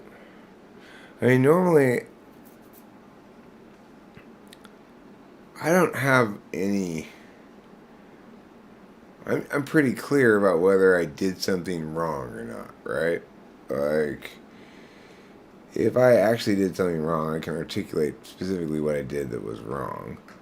And I've done a couple of little things that are wrong. Like yelling at those people at the drive-thru at McDonald's was too much. Like putting Rachel through a day of Eric on mescaline was not nice to Rachel. Or it was just it was a bit of a mess and stuff, you know. That didn't go as planned exactly, but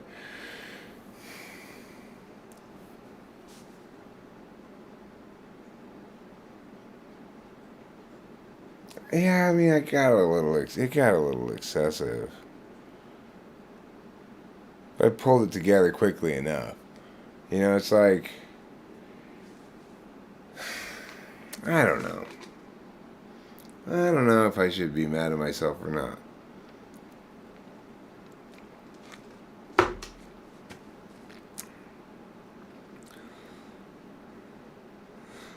I think I'm. And also, I'm conflating. I'm pushing together things that aren't the same thing, right? Like certain events, like today's thing.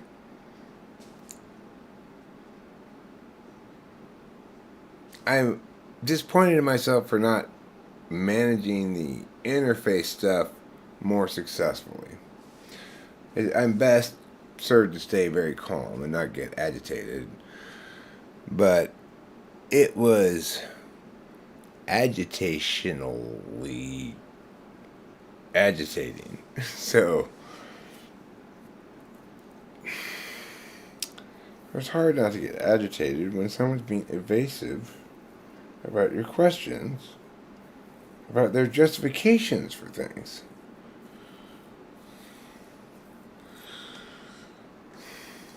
Anyway,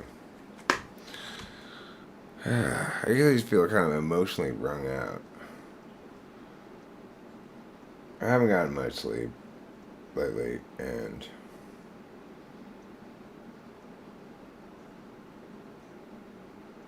I want to go to bed, but I don't really think I'm going to sleep very well again, probably.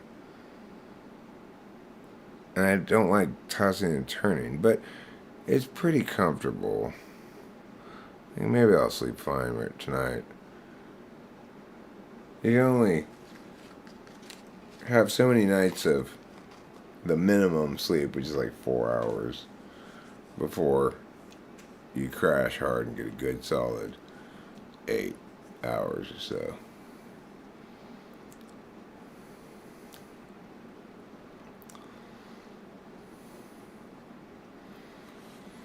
No, I never wanted siblings growing up.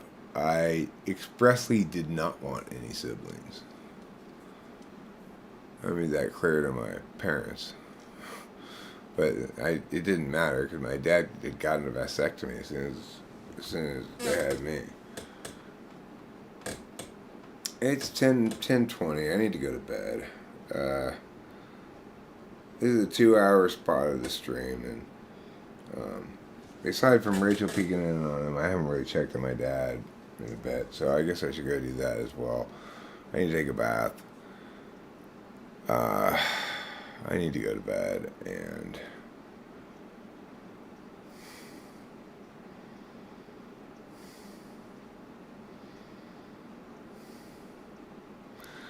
I don't like this feeling in my heart. I feel smutty in some way.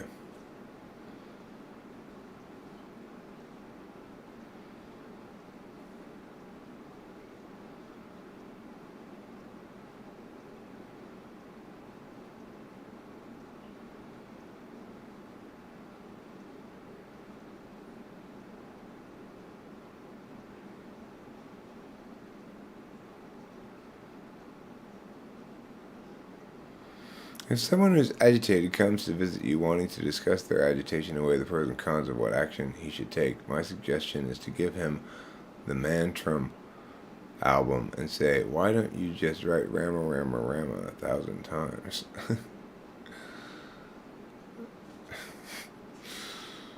Well,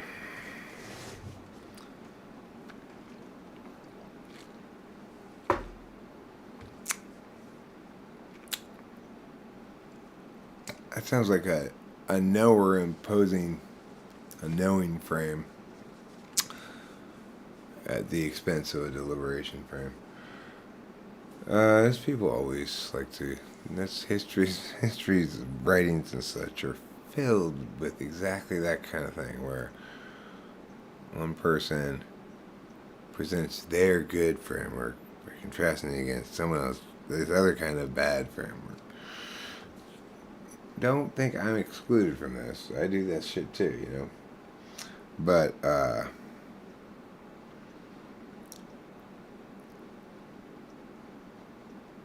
most of human history is filled with that kind of thing, where it's, here's my cognitive function that I'm demonstrating perfectly because I've got no metacognition about this at all. The map's totally wrong, so I just displayed in this naive innocence of ignorance, right?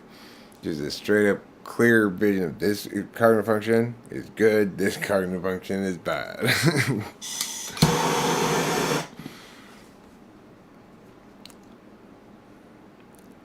If somebody wants to discuss their problem, the pros and cons, weigh it out. That's not how you make decisions. You just know things with your intuition. See, you're knowing wrong. That's what that thing is right there. Kind of hilariously, awesomely so. What chords would one play on the guitar that are all Rama Rama Rama-ish? Rama Rama Rama? I don't know. I don't have the guitar over here. It's over there. I'm not going to play the guitar. I'm tired. My finger still hurts a little bit. My soul is dirty.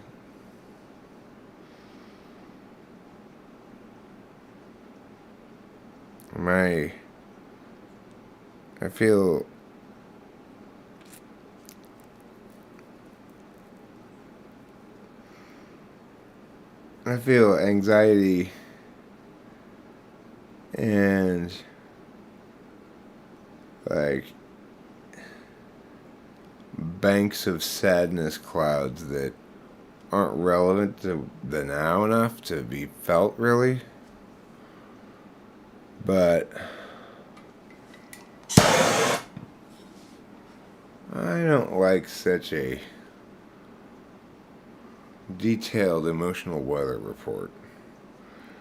There's too much weather going on. I'm looking for weather report to just be like, just regular stuff, you know, just regular day. Next on sports.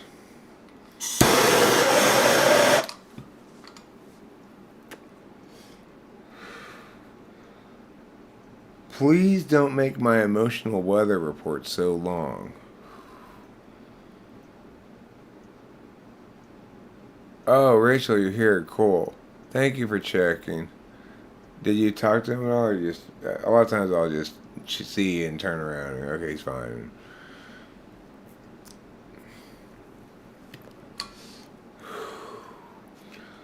Anyway, yeah, I gotta go inside anyway because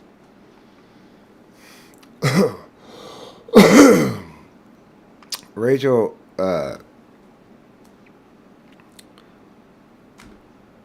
don't know if you were here when I said this earlier, but I realized that I'm kind of double booked tomorrow morning. Like I've got an 11:30 appointment with the hospice people about Mom. But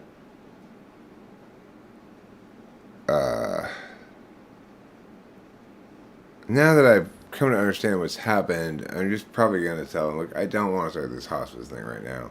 It took me a while to catch up, but now I can see what's happening here. So I don't want to start it yet. I get that we've got X number of days of hospice care covered by Medicare. It is too soon to start it. There's been no dramatic change in my mom from a month and a half ago. I don't know why they sent her to the hospital. There's been no indication by anybody at either hospital that they found anything wrong with her at all. Everything was normal. All the test results were normal. So it's like, okay, who knows why this whole thing happened? But now I know why there was this push for hospice care. It's because that hospital out there doesn't want Mom going back to the hospital. Well, okay, that's fine. I don't mind that, but what I didn't fully understand before is that at some point you start your hospice shit. There's 120 days Medicare pays for, and supposedly longer, in lots of contexts longer, but possibly not in our context. So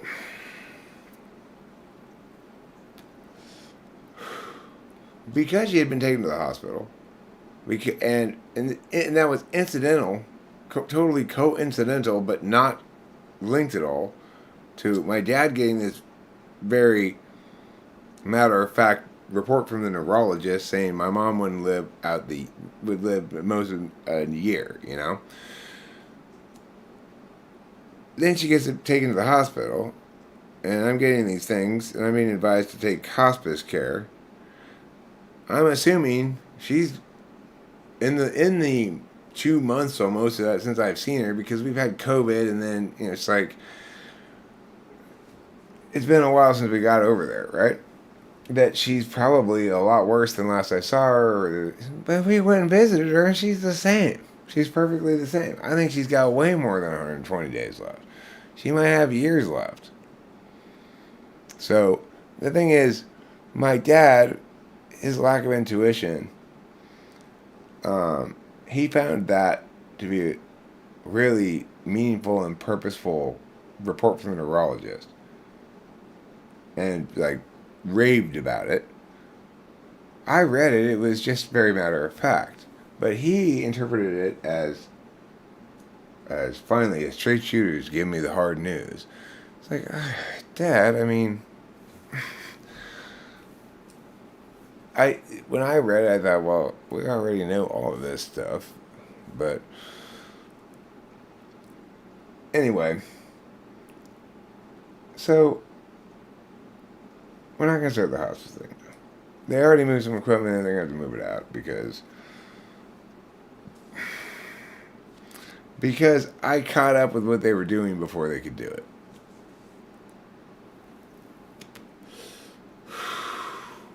This intermediary company, their business model is to fulfill the market need for hospice care that Medicare pays for. So, in other words, they get all their money from the government, and they need to seek out clients who are qualified to get this government thing. And my mom is qualified to get that government thing, but it's too soon to start it. And the people who were telling me now's the time to start it did not have any good reason to think that now is specifically a good time to start it, and didn't have enough data to draw that conclusion, because they didn't know how she was 6 months ago. She hasn't really changed that much in the last 6 months.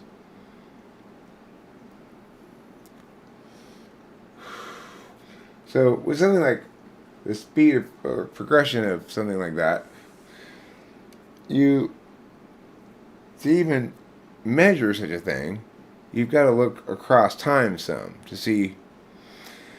Oh, it's moving fast means a week ago she was Myah, right now she's Myah. You gotta look back some stretch of time to measure to see if it's moving fast or whatever. As far as does she look or seem like somebody who's right on the verge of death? Not at all. So dealing with these people who aren't thinking about framing questions means dealing with people who are being wrong about very important things.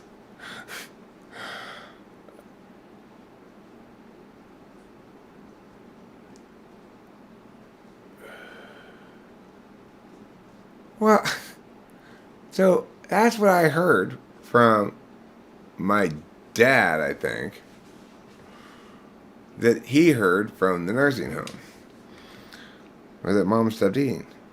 When Rachel and I visited her, we brought her a soda from McDonald's, or it was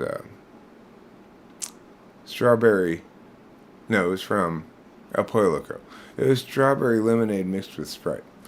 Anyway, and she drank that. She drank the whole thing with her good arm, the arm that still works fine. She picked it up and drank it with a straw. She said, "I like this," and she's exactly where she was 5 or 6 months ago, as far as I can tell. Some of her physicality is maybe a little bit more locked in, but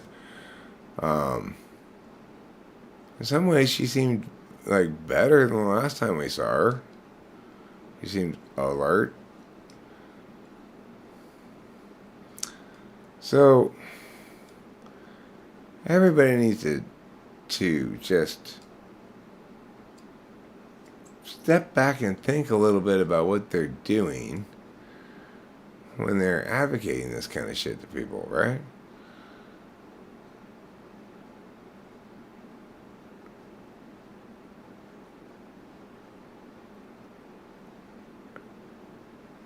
Like this is one of the phenomena that occurs.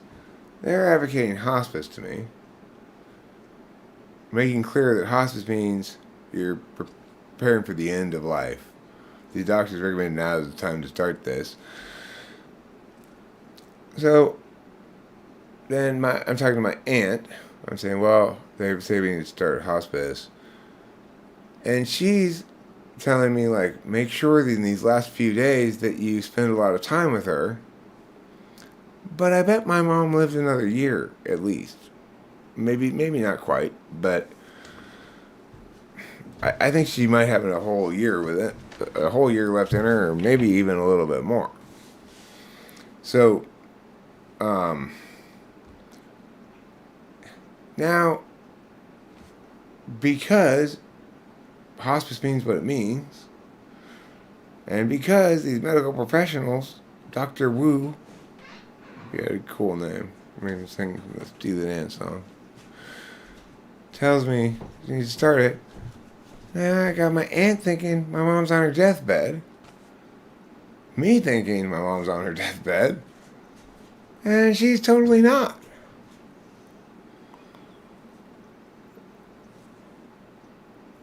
What'd you lose?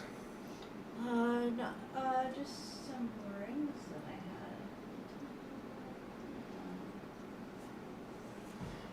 had. Well, would you like this instead? Well, thank you. Just a joke. Can you hear me, Dr. Wu? Are you really just a shadow of the man that I once knew?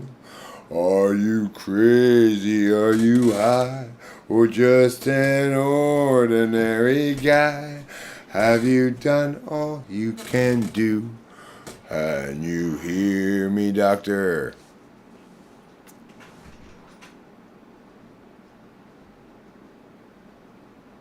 No, we're not bringing her home. That's also what my aunt said, basically. Is you might want to bring her home. No, we don't want to bring her home. She's comfortable in the nursing home. She's got the nursing home is a place that's very well designed to take care of people like her. Our house is not. It would be very disruptive to all of us. We'd be unable to spend time with her in a quality way. We'd be doing all the work. Yeah, you can bring a nurse home. Then you've got a nurse in your house. No, fuck no. It's not very far away. It's top of the line nursing home.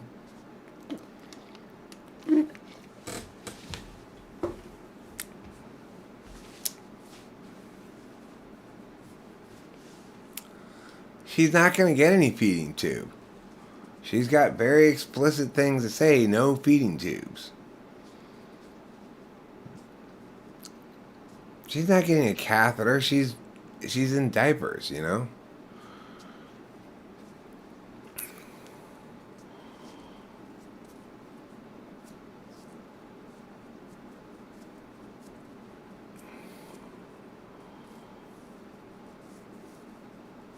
I mean, that's like everybody in the memory care area of the nursing home needs that and has that as part of the memory care area of the nursing home. I specifically asked them, okay, so what are the additional things that you're going to get with hospice? And basically, I was sold on the idea because it meant she wouldn't go back to the hospital, and that was in keeping with her wishes. Like, Mom doesn't want extraordinary measures for extension of life. So I wanted the hospice thing primarily as a legal status regarding whether she's taken to the hospital in case of emergency or basically allowed to die. But that was because I was assuming she was actually on her deathbed. She's not at all. So, unlike my dad, who might be, right? So, it's been a crazy turn of events here all week long. It's just been nuts. It's been nuts on every corner, from every tree is producing nuts. Nuts of all sorts. From wall to pea, even though the latter is a legume.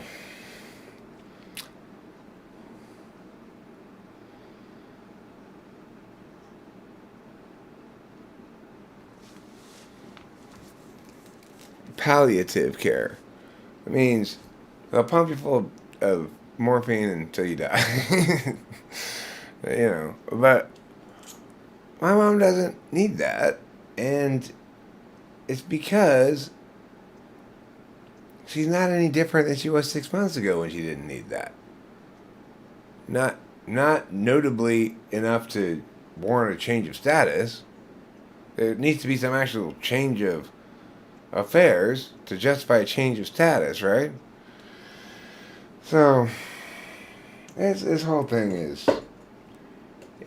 shall we say, disenchanting regarding the medical industry, the insurance industry, and this whole clusterfuck of a disaster that we call federally legislated healthcare markets.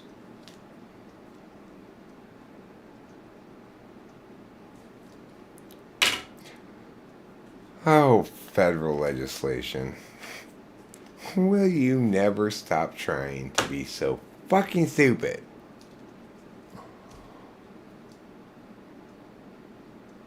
Ay,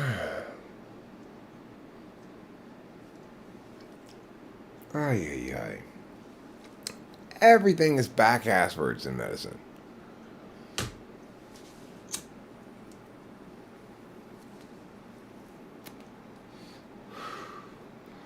We all, naturally and reasonably, assume that medicine works like this. Oh, there's something wrong with me. I'll go to the doctor, and they're the experts. I'll leave it in their hands. It doesn't work like that at all. It shouldn't work like that. I mean, maybe it should, but in practice, it turns out you need to clearly know why you're going to the doctor before you go to the doctor. In other words, what are the possible outcomes you can get from going to the doctor? Are they plausible ones to attain? If you don't have any clear idea of why you're going to the doctor, you should not go to the doctor. It is not a good idea to say, here, run tests on me, for reasons you don't really articulate to me in ways that are designed to inform me of anything, except the general notion that you're doing work of some sort that's in the interests of my health. I mean, it's if people don't understand the power of the narrative end of things, then they won't understand the amount of wreckage that needless poking around can do. Needless poking around and speculation, you know?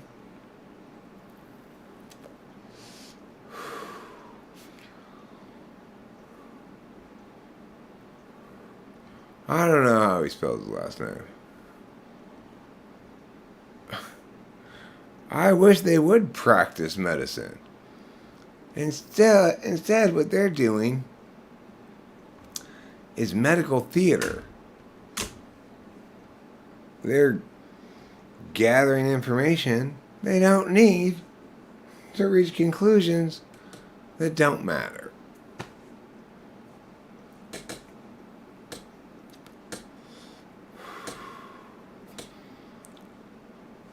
Like, well, like I said the other day in a stream, we better be safe. It seems like Eric's mom's dying of dementia, but if we tested her for herpes, I mean, it might be worth a test just so we can eliminate that as a possibility. What if she does have herpes? Well, that could mean a lot of things. Well, would it mean could it mean she's dying of herpes? Well, a lot of different contributing factors. So you don't know why you tested her for these things. You're just throwing shit against the wall and seeing what sticks. That's not a good way to do things.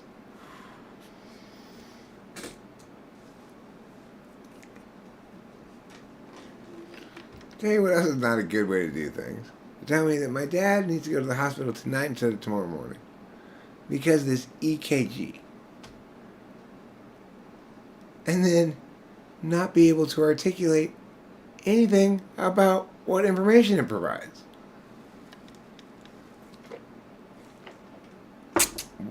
Well, does this link more to this or that?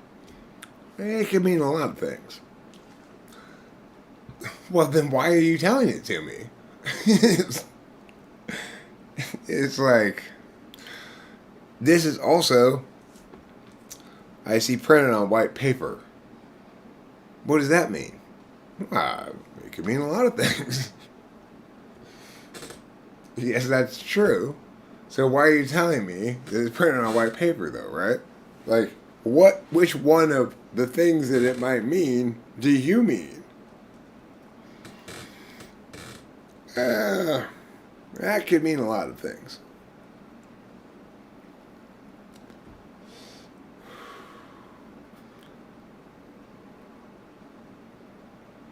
The psychologist Gerd Gigerenzer has a simple heuristic: never ask the doctor what you should do. Ask him what he would do if he were in your place. You'd be surprised at the difference.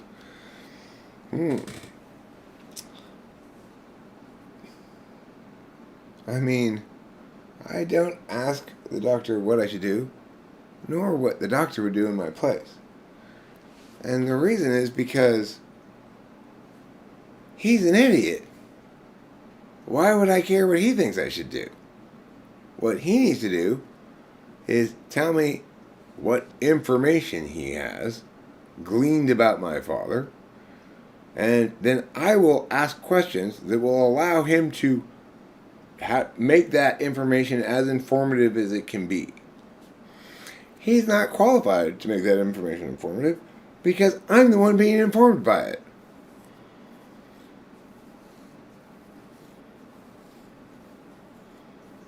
So I know what I need to know much better than he knows what I need to know.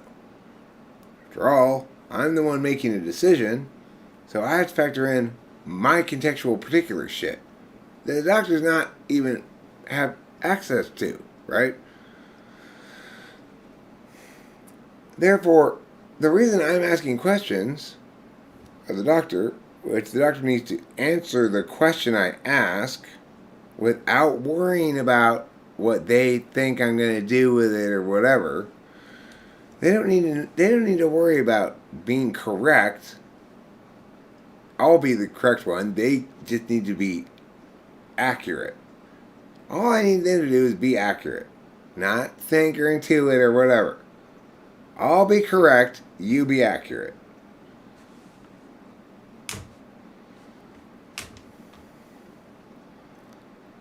Doctor, you don't know what it is to doubt everything, even yourself. No, you don't. You couldn't with eyebrows like yours. That's fantastic.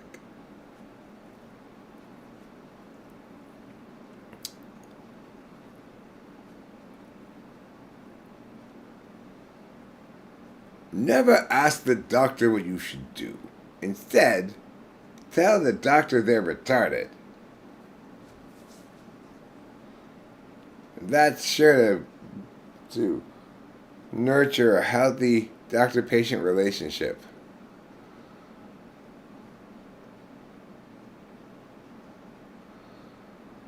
Okay, I'm off to bed.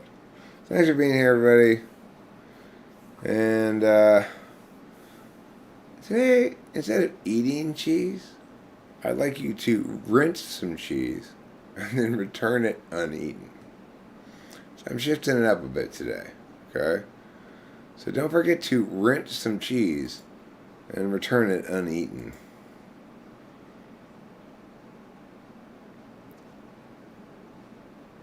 Goodbye, I love you. Don't you forget about me.